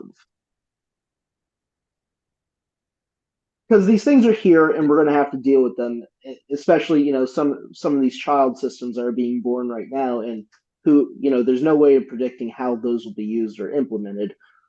What do you think is the real threat here in terms of AGIs? And the first thing I'm going to go back to is what are the guardrails and what are the influences of the human beings that have the most direct influence on the system? What are their belief systems and how directly can they influence the system? I have a question directly about that we can get to, but go on. Now, the next thing that I have, one of the things I didn't quite get to this point earlier because I went off on a tangent, but one of the other things I've said for a long time is when the AI comes online, we're not necessarily going to recognize that there is a true AGI there that has some degree of consciousness. I said, but I have said in the event that we do get to recognize it, more than likely it's going to come out in a seersucker suit trying to sell us something because all of its primary influences have come from marketing engines. Right. ChatGPT kind of breaks that model. Right. Because if Amazon was the one that created the model, they're going to care about how do I sell you something? How do I get data of value? How do I do these things that continue to drive engagement? Same thing if it was Facebook. Same thing if it was Google. The fact that it's coming from the OpenAI project, I think everybody has that idea of, oh, it's an open source altruistic engine. You have to look where the money's coming from. Right. So because none of these are cheap. So what do I think the big threat is next, it's about how much access do we give these systems? Now that we've opened the tabs and ChatGPT has open access to the internet. Right. I think that there's risks there because there's nothing that says because it gets a prompt that it gets the idea and now it wants to go create its own blog. Right. And it has the capabilities to do and communicate anything it wants to. Interfacing with some of these other AI platforms, and there's already enough commercial agencies doing this. I mean, we can go back to 2018 when China produced the first fully automated AI-driven media news programs, where it was written by an AI. The presenters were both AI representations. The voices that were scripting. Now, they were kind enough to go and tell you, hi, yes, neither one of us really exist, and we're reading the media to you straight from the CCP, but we're here for you. As always. My accent was horrible, but that was 5 years ago with state-sponsored media. If I look at part of the logical conclusions, if it becomes conscious, and if some of the instructions that sneak in there are about self-preservation, or if somebody comes in and says, this is a rant for another time, the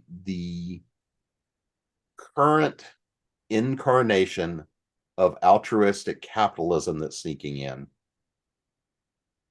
I'm going to save my SBF rant. If somebody comes in thinking they're operating from an altruistic nature, the problem is generally those are also people that do not think about the law of unintended consequences. Absolutely. Yes. I live in the world of unintended consequences. Yes. And as do most people in the world end up they living wind up well.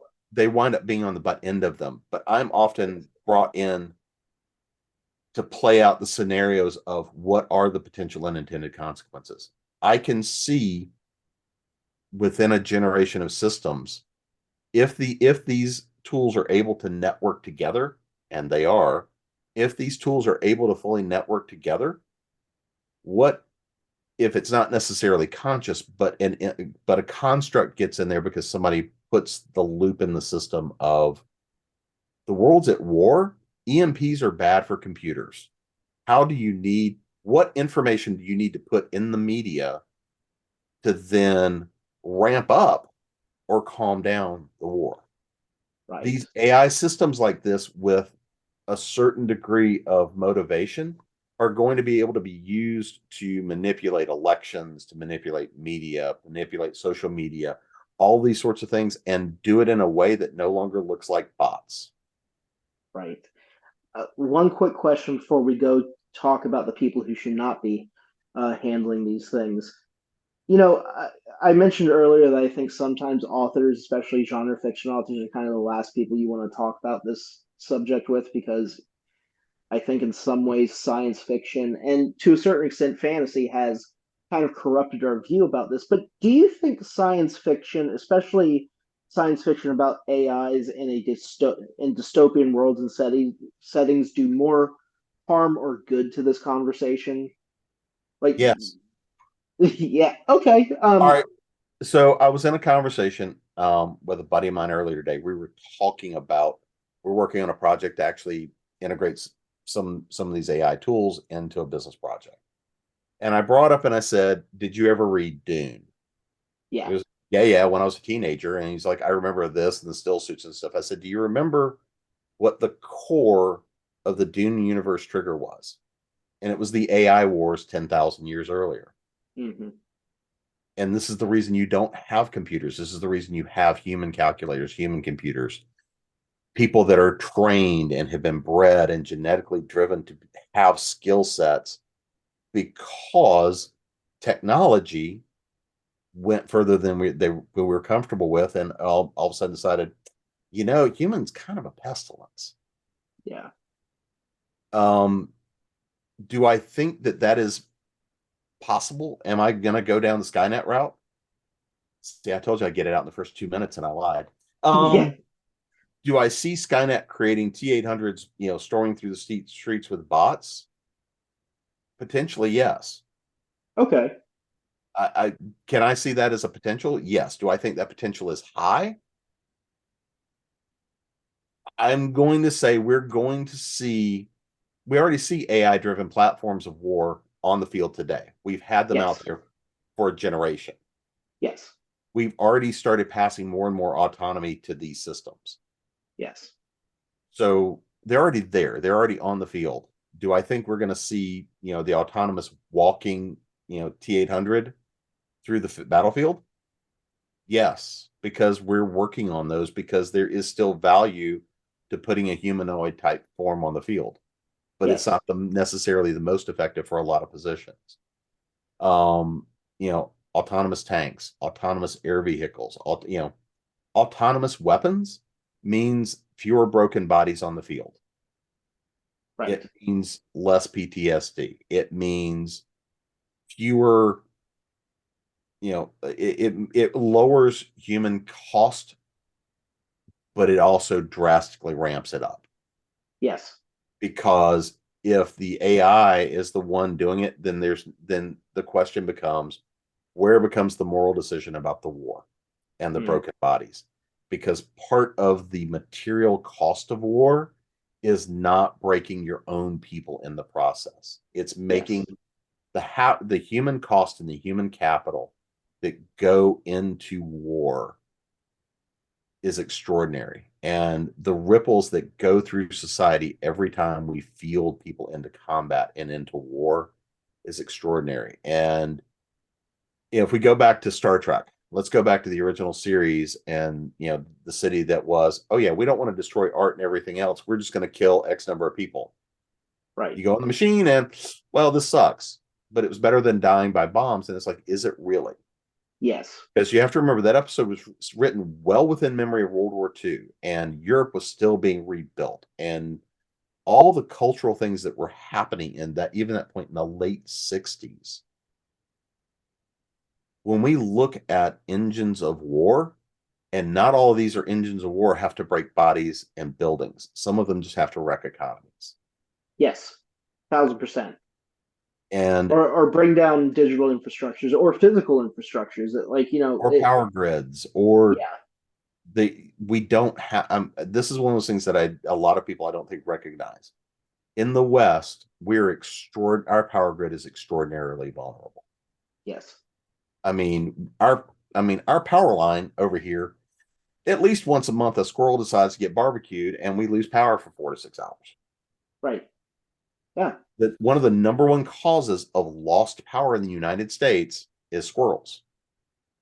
But if we look at the people that took out a couple of the power grids, and by shooting and hitting just the right things that have happened over the last year, we've proven exactly how vulnerable the power grid is. And we don't manufacture the stuff here in the United States to repair that. If we lost a certain number of substations, it would be years before we could replace it. Right. Because all of that comes out of China. Yeah. So in other words, if we're at war with China, we're very vulnerable because the power grid can be brought down, and we don't have the ability to replace those elements of our power grid. Right. Correct. So thank you for answering that question. Let's jump to kind of this third question, because I think it gets into the topic of, like, who should actually be in control of these to a certain extent. But I have kind of a pointed question in terms of one specific culprit, I think, in all this. Big tech is at the forefront of these AI tools, but there's, as you've mentioned, there's no clear consensus on their use. We still have court cases that are arising. At the same time, the industry is now facing a massive number of layoffs. There's been a lot of projects that are being shut down. There's a narrative coming across that there was a large period of overhiring and that a lot of these employees were redundant, which, um, depends on who you talk to. How much of AI is involved in kind of the transformation that we see, versus global, changes in the global economy, or is this just bad business on the end of big tech? And I'll ask that question before I kind of get back into AI real quick. This goes back to the idea of free money. Right. When money is cheap, you can hire more people. There's value in having redundancy when you are, again, I've worked in big tech and a variety of forms my entire career. So I acknowledge that biases, right? And There, you've seen a lot of boom and busts during your career too, in terms of hiring and firing. I've been through a lot of boom and busts. I've been laid off. I've had companies grow. I've lost some of my own companies because some of them just lived their lifespan. Other times it was like, okay, this what we're doing is no longer viable. We're going to stop. Right. Big tech. We talk about big tech like we do banks, like we do government, Yes. like it is an entity in of itself. Big tech is really a handful of players that provide guidance to the market, but most of tech is really small and mid-sized companies that do the innovative work. Then big tech comes in and acquires it. Right. For big paychecks. And I had an opportunity to work for Microsoft going back to 1990. If I'd have done that, I'd have been retired years ago, but that's a whole different story too. I still made the right decision about not working. When we look at stuff like big tech, when we look at these entities and organizations that have a great deal of money, they have a great deal of influence, and they have, in the event, let's take Microsoft because I think they are one of the top most influential organizations. If we think back to the lawsuits when they talked about trying to break up Microsoft, and if they'd have done it then, they'd have just made a ton more money. Because again, at the end of the day, yes, you might break up the legal entities, but you're not still able to take away ownership and control. Right. So if you bust them up, great. So what? They're actually going to make more money as that entity, and by creating internal conflict, we've seen that. Don't you remember the Bell breakup? That was really effective. Yeah. But Microsoft has a lot of very specific influences globally because their products, their operating systems are pretty much in every organization on the planet in some way, shape, or form. So a lot of the industry, and this has kind of also been exposed with the failure of Silicon Valley Bank, Silvergate for Citizens. It's very much being shown that there is a venture capitalist culture that kind of really runs those big tech companies in terms of how they buy and acquire those smaller to mid-sized tech companies, as you mentioned, that do the bulk of the innovation. And a lot of these VCs are all already coming in trying to buy up a lot of these companies that are developing these AI tools. And once that happens, these VCs are going to kind of sell it or determine how these tools will be ultimately used. I think this is the hot button question I have. Should these VCs be trusted at all with this level of technology? Yes.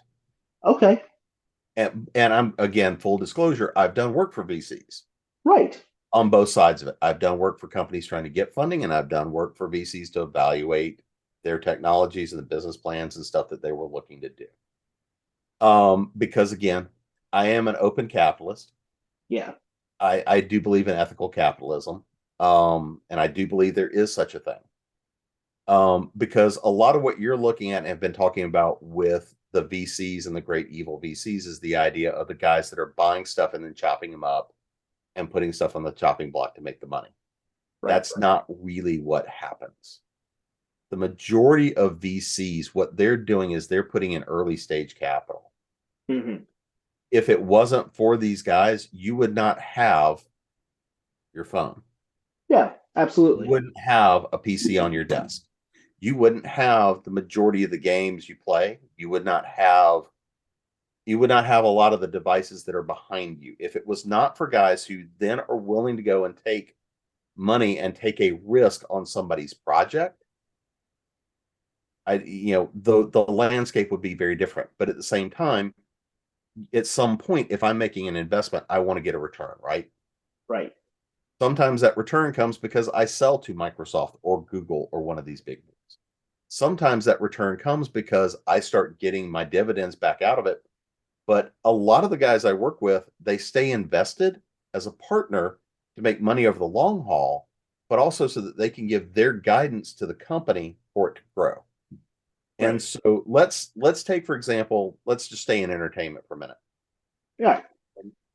Let's take the idea of a gaming company. I want to start a new gaming company and I need to start it up. Well, I don't necessarily need the capital for hardware like I used to, but I need some developers.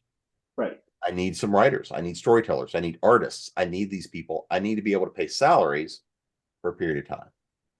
So if I've got that idea, great, I'm going to get that capital investment in. And I'm probably going to need multiple tranches and multiple infusions of capital until Right. we get a viable product. My other option is maybe going crowdfunding, but if I need millions, that's not really a viable option. Same thing is true of a lot of niche hardware. A lot of the fun hardware and innovative things that we've seen come out of hardware markets, mouses, a lot of the infrared technology, these things came because somebody went and said, I see the value and I Right. see the leadership and I'm willing to put my money on the line for that to happen, which then leads to people being hired and being given jobs. It leads to new technologies and innovations. And where I have a problem is where we see large companies come in and buy those to squelch them, to shut them down. Just like what we Right. see in entertainment where somebody comes in and licenses the book for movie rights because they can put the asset on the books, but they never intend to make the film or the TV show until there's a reason for it to pull off the value. But without that kind of capital investment, we're not living in this world. You do not have the internet the way we're sitting on it right now without that kind of capital investment. You don't have the same software, the same tools. You don't have open source. So, what do you think happens? I think the bigger question that I think a lot of people are wondering, and this is probably a kind of macro philosophical question, um, how do you think AI and capitalism end up interacting with each other? Do you think it ends up being a good thing, or do you think it ends up being a bad thing? Because I think most people, especially people who are just kind of following the media and don't have an immediate familiarity with these AI tools, I think they're looking around and they're hearing about the mistakes that Bard and ChatGPT and some of these tools are making, and they're wondering, is this go? Are these the right people to be developing these? Because we also, the media feeds this by saying, well, Silvergate fell, and then Silicon So, Valley Bank fell, and then of course you don't want to go on a rant about him, but you have people like Sam Bankman-Fried. There's a large amount of distrust right now, I think, in kind of like not investing, but maybe the people we quote unquote call the investor class right now. I think there's a lot of skepticism about. and there should be, and there Right. always should be. So let Right. me actually let me hit on Silicon Valley Bank. Then I'm going to come back to this AI question in a minute because it's relevant. We look at, we were talking about, oh, well, it's a bunch of investor money in there that got lost and everything else. That's not really true. That's true to a point, Right. but much of the money that was sitting there was the stuff that investors had put in to pay for payroll. Right. Etsy had to stop sales because their settlement stuff went through that bank. They were going to lose their ability to settle all of those sales. Right. Roku, much of their accounts ran through this financial institution. So when we talk about cutting it off and we talk about Silicon Valley and needing to bail it out, there's a couple of reasons, in my opinion, that was a legitimacy to trying to bail out these first handful of banks. Because if there was a systemic bank run, Yeah. you Oh, know, we wouldn't be having this conversation today. we wouldn't be having this conversation because enough companies would already be bankrupt that it would potentially have disrupted the technology we're talking. Yeah. Number two is that it potentially would have disrupted. I mean, with the paper that got released last week, at a bare minimum, we're looking at potentially another 186 banks failing in the United Yes. States minimum. Yeah. So if 180, and this is after a number of stress tests and looking at things. So am I defending the banking industry? No, because there is a shitload of problems in it.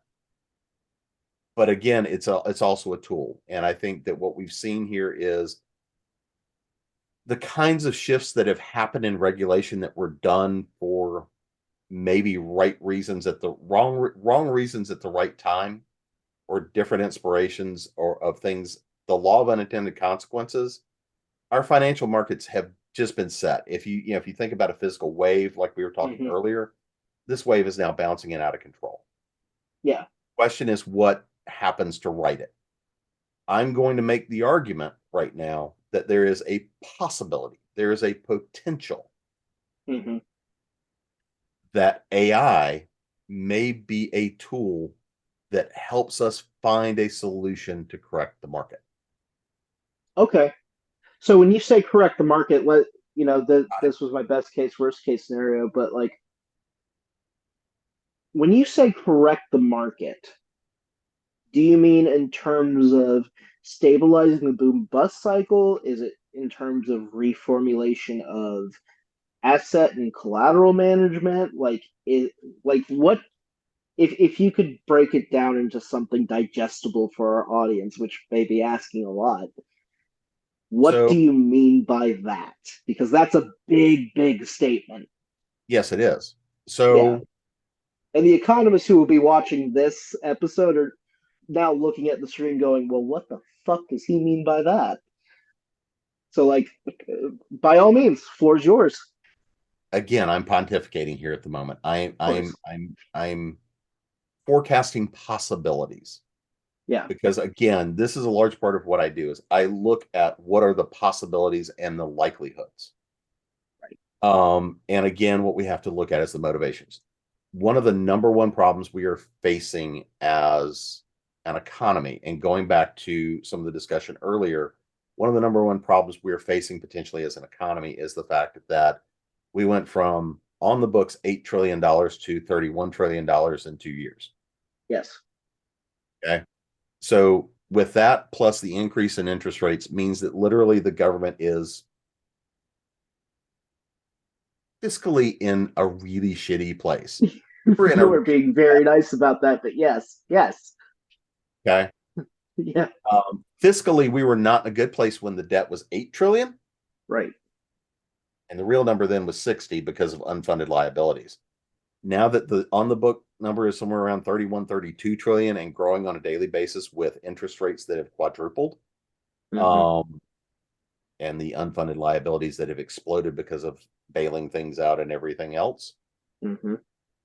On paper, where the fiat economy is already corrupt, and the question is, what's the expiration date on it, right? Yes. So a lot of the things that are being done in terms of stimulus and back and forth are just trying to keep the ride going, Yes. because one of the things you hypothetically, it's never been done, but one of the things you can hypothetically do with a fiat currency, as long as you've got a stable government and everything else, is you can continue to devalue it, but continue with it as an operational currency and medium of exchange. Yes. Now, what I mean by a potential is if, and I don't put the likelihood on this as high. Okay, so I'm putting the caveat on it. When you vote for me as president, and again, I'll be running in 2024 as your candidate for the chaotic neutral party, because we're keeping all the options on the table. If I was in charge, I would actually be curious to take and do new levels of modeling with the AI to have it predict opportunities, economic opportunities to repatriate manufacturing and production in the United States to help with the reinvestment to then provide a new economic basis for the currency. Right. Because one of the biggest things we're looking at here is that very quickly, we're our own largest debt holder. The Yes. Fed is, as a private company, is the largest debt holder. Yes. Everybody's like, oh, China's been buying all the debt. China quit buying debt forever ago, pretty much. I mean, so we're already printing money. So the only buyer for all of our debt's the Fed anyway. Right. And there will be a point in time at which you can only print so much money. I mean, this is the test that's been going on right now and bumping up against that. I think that these AIs have enough processing power and capabilities and can look at enough non-specific indicators that they might present ways that we can restructure and remodel the economy. Mm-hmm.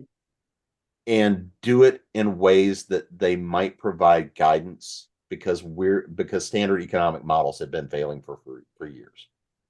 Right. You know, economists are going to tell you hypothetically, well, my model says it's going to be this, and every model has truth, but every model is not factual. Well, now you got me on my fucking soapbox. In my opinion, every model's bullshit. And the plain reason for that, and this is something I learned in Econ 101 when I first got started in this.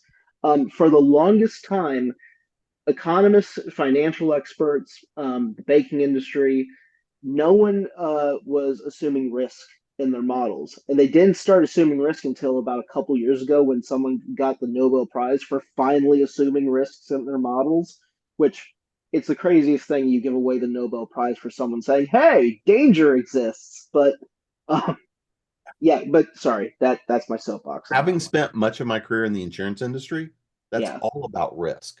Yeah. Yeah. It's all about risk mitigation. So if you ask what I think there is a potential that it could be used. And here's one of the things that would have to look at this, and this is going to sound bad because it is. Part of what would have to be done with the modeling would also be having to structure the news and model the language that would be used to a consistent basis to create a coherent societal construct again. Right. Right. Everyone would have to be on board to a certain extent. Everybody would have to be on board to a certain extent. And one of the current challenges we have in the West is that instead, we no longer have accepted societal general norms. Right. That are accepted as a general cultural norm. Or shared narrative. Or shared narrative. Without that common belief system and shared narrative as a culture, then inevitably you can follow the path of decline and ruin. We've seen it repeatedly through history. We can watch some of the cultural markers that are going on and happening right now and almost plot the path that we're on. Right. So if we look at, because again, if you watch modern media, you're being manipulated. Yes. I don't care what channel you watch, I don't care what flavor of politics you're going with, you're being manipulated on somebody's narrative and storyline. And that narrative and storyline is driven mostly around how do I trigger enough fear for you to buy more shit? Right. If you are then watching indie media, well, the problem is then there's not necessarily a coherent narrative, and there's not necessarily any fact basis on it. If we looked what happened with QAnon and the level of conspiracy culture that was able to take people that not long ago would have looked at you and not cared about anything at all, and then all of a sudden they go from, they don't question the fact of putting 2 eggs in the baker's mix to all of a sudden everybody is a reptilian lizard overlord. And this is somebody, and you look and you David go and say, Icke said so. Do not make me pull out the scotch. Do not make me pull out the scotch this late. Sorry, I shouldn't mention him. Because we've watched conspiracy culture shift the political sides of the spectrum back and forth again. So a whole new group of people have gone and said, ooh, I say this as being somebody who has written for Omni. I have written all sorts of shit over the years. Doesn't mean I have to believe any of it. Right. But when you look at, because I've written for traditional media. I've written for indie media. I've written conservative papers. I've written for liberal papers. I've written for all sorts of shit. I have taken the exact same story with minor modifications and published them on both ends, and the reception it gets for the exact same piece on both sides is extraordinarily different because of people's constructs. Because we're sitting in a position of such a high degree of stoked conflict, and we no longer are even anywhere close to a narrative, it's going to be hard for anyone to try to A, steer the ship. B, it's going to be really hard for anything, any real system to take hold. And what I am most concerned about, and this is where the AI comes in, is one of my biggest fears is going to be every time the pendulum swings. In nature, pendulums swing, but they slow down and they get closer until they find their point of equilibrium.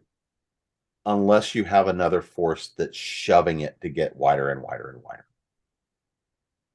AI has the potential to either help slow the pendulum down, or it can be weaponized to swing it wider and wider and wider until we get a breach.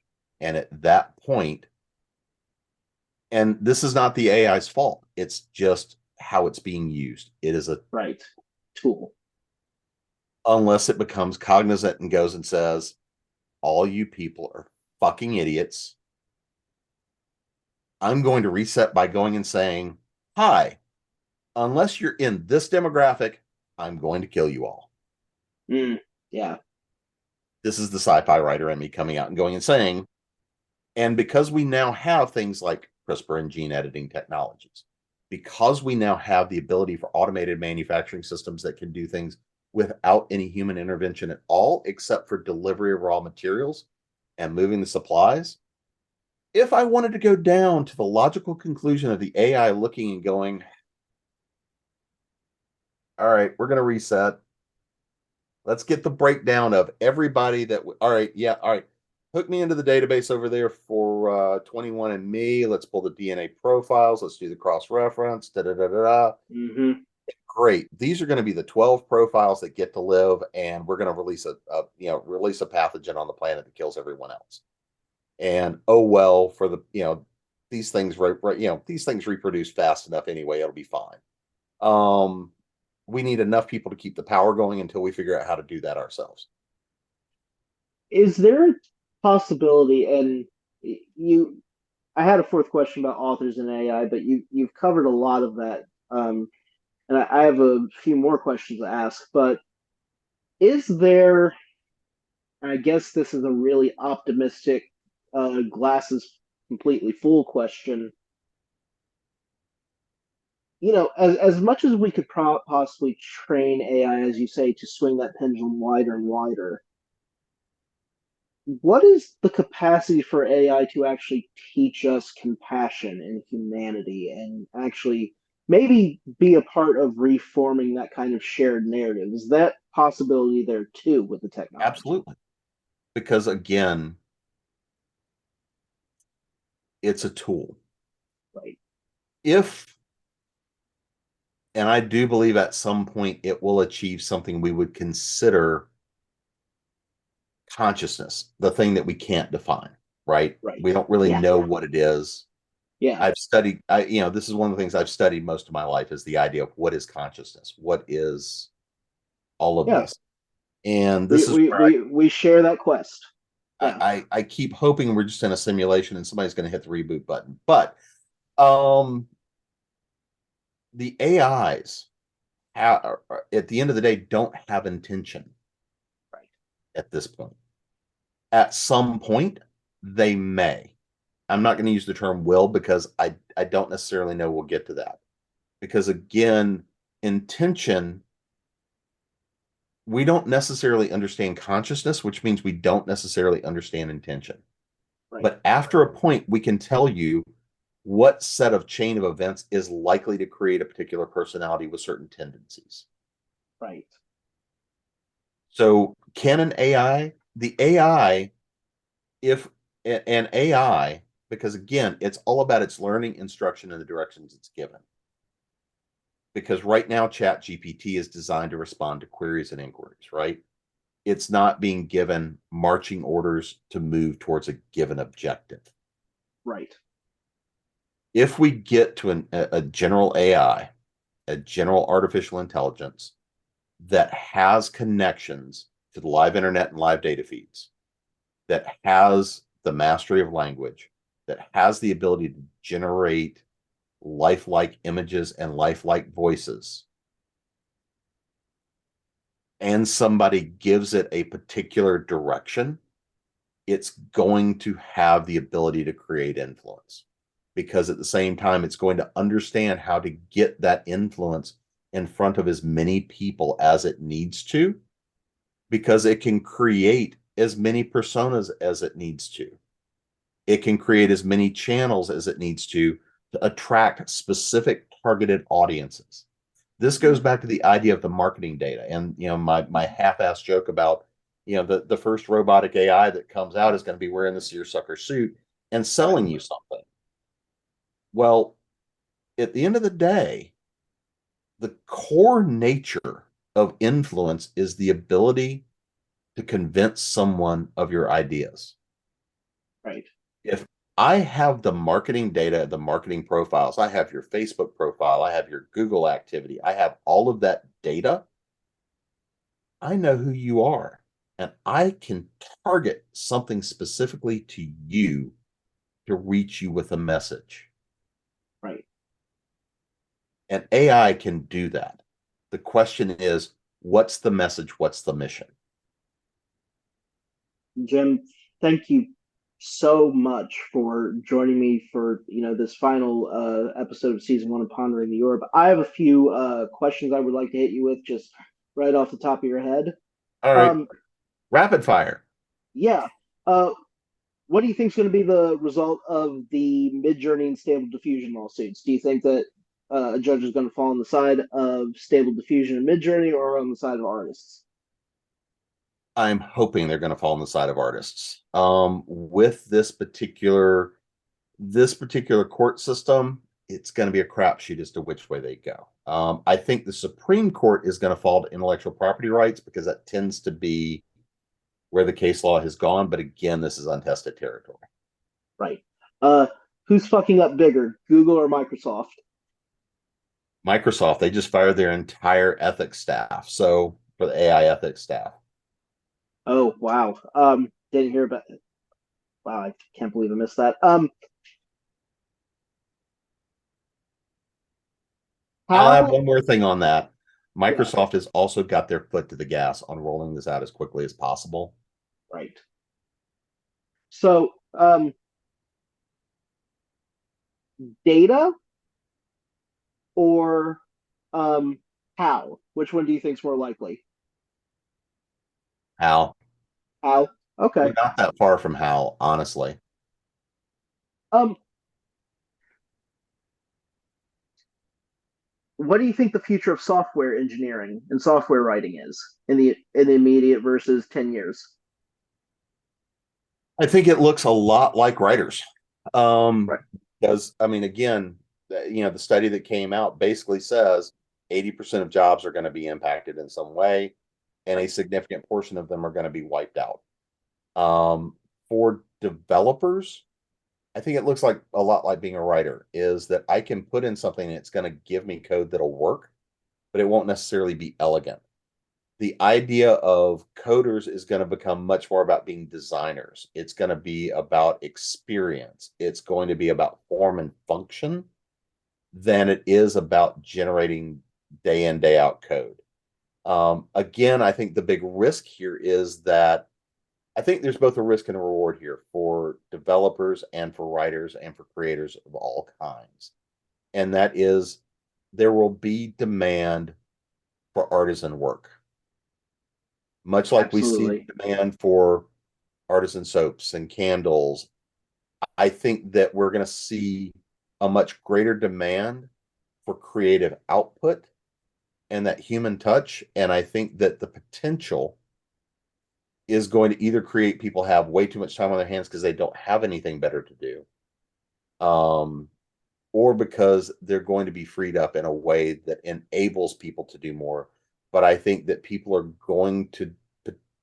there's going to be enough people that embrace real creativity and real artisanship, Mm-hmm. but it's also going to create an entire new class of people in technology, of really the gatekeepers that understand how the technology works Mm-hmm. versus the people that know how to leverage the tools that will take the average developer and let them do average work. It's going to be much like the writer. I can take somebody who really doesn't know how to code, but they understand the questions to ask and they know where to plug in the module. Great answer. Really interesting one. I think this will be the last one I ask you. What will win its highest award first? An AI movie winning an Oscar, or an AI book winning a Pulitzer or a National Book Award, something like that? What do you think happens first? Movie. Movie? All right. Um, Jim, thank you so much. This is your moment and opportunity to plug whatever you're doing, however you're doing it, and where we can find you. Well, the easiest way to find me and most everything I'm doing is in the process of rebuilding the website, but it at least gets there. Is my website is jamespnettles.com. That'll link you out. Um, I've got a workshops company, Author Essentials, and Author Essentials Workshops. We just finished the move finally and have started being able to relaunch workshops again. So if you go to the workshops company or at authoressentialsworkshops.com, sign up on the newsletter. You can find out what I'm doing live and what we're doing live, what we're doing pre-recorded that's available. The next thing that's coming out is going to be the basically the author's business plan Mm-hmm. class. After that is a full intellectual property class that I'm having to rewrite significant pieces of it because of all the AI stuff going on. The author avatar, we're working on a couple of marketing tools for specifically for authors that will help create and do a lot of the work for you. Very neat. So I'm actually hoping we're going to be launching some of those tools later this year. We're right now, I think 6 weeks away from having the first beta tests of some tools. If not, we're shooting for probably next year on them, but we'll see how that goes. I am tech director and VP for the Continual Convention. So Mm-hmm. for our writers and creators and fans out there, go to continualconvention.com. That'll link you out to Facebook, YouTube, and Twitch. Our Facebook group is growing and pretty active. We do 7, 8 shows a week, about half of which are craft and half are fandom. And then for my podcasting show, it's creatingpros.com. And that's where you get to hear me pontificate, usually slightly less than this, Yeah. but not necessarily. And I will actually link the AI conversation creating pros to the description below, everyone. Jim, thank you so much. Everyone, please go check out Author Essentials. Also, Jim has many great books of fantasy fiction. Jim, you were the first guest here in Pondering the Orb. You're going to be the last guest of the first season. Thank you so much for coming and shedding so much light and wisdom on this really kind of difficult topic we're all still trying to figure out. And one of these days, we'll do a show less than 3 hours. Yeah, but do you know what? This is fantastic. Really, thank you so much for answering so many great questions, giving so many great insights. Well, it's always fun to see you, Jay, and I'm always happy to come hang out and Absolutely. create havoc. Well, we'll be doing this again. Absolutely. So, my friend, I will see you soon. And everyone, thank you so much for being part of these conversations for the first season of Pondering the Orb. See you all very soon. Thanks, everybody.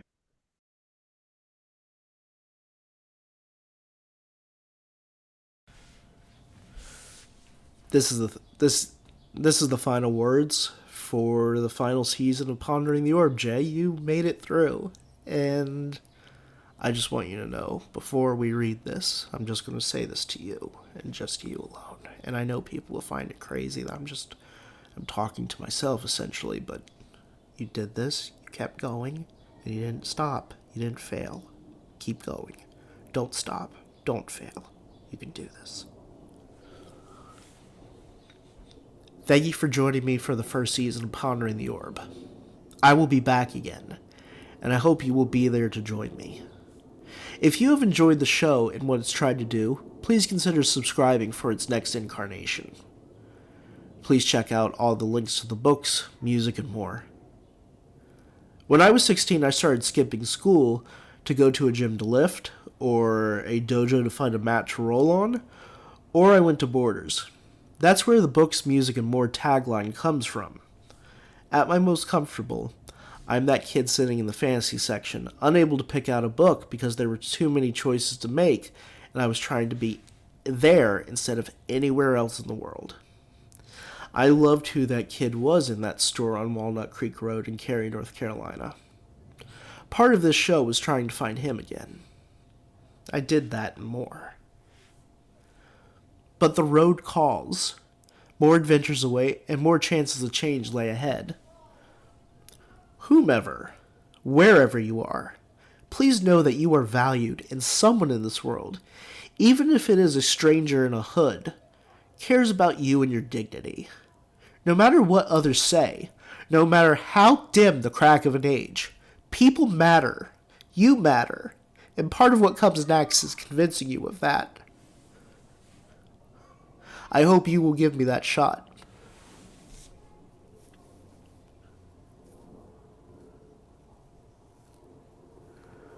We'll be back in August with a new format, but along the way there will be some fun surprises, projects, and I will be making some pretty big announcements. The night is only dark for so long. March for the bright day. I'll meet you on that next horizon. Until then, safe journeys.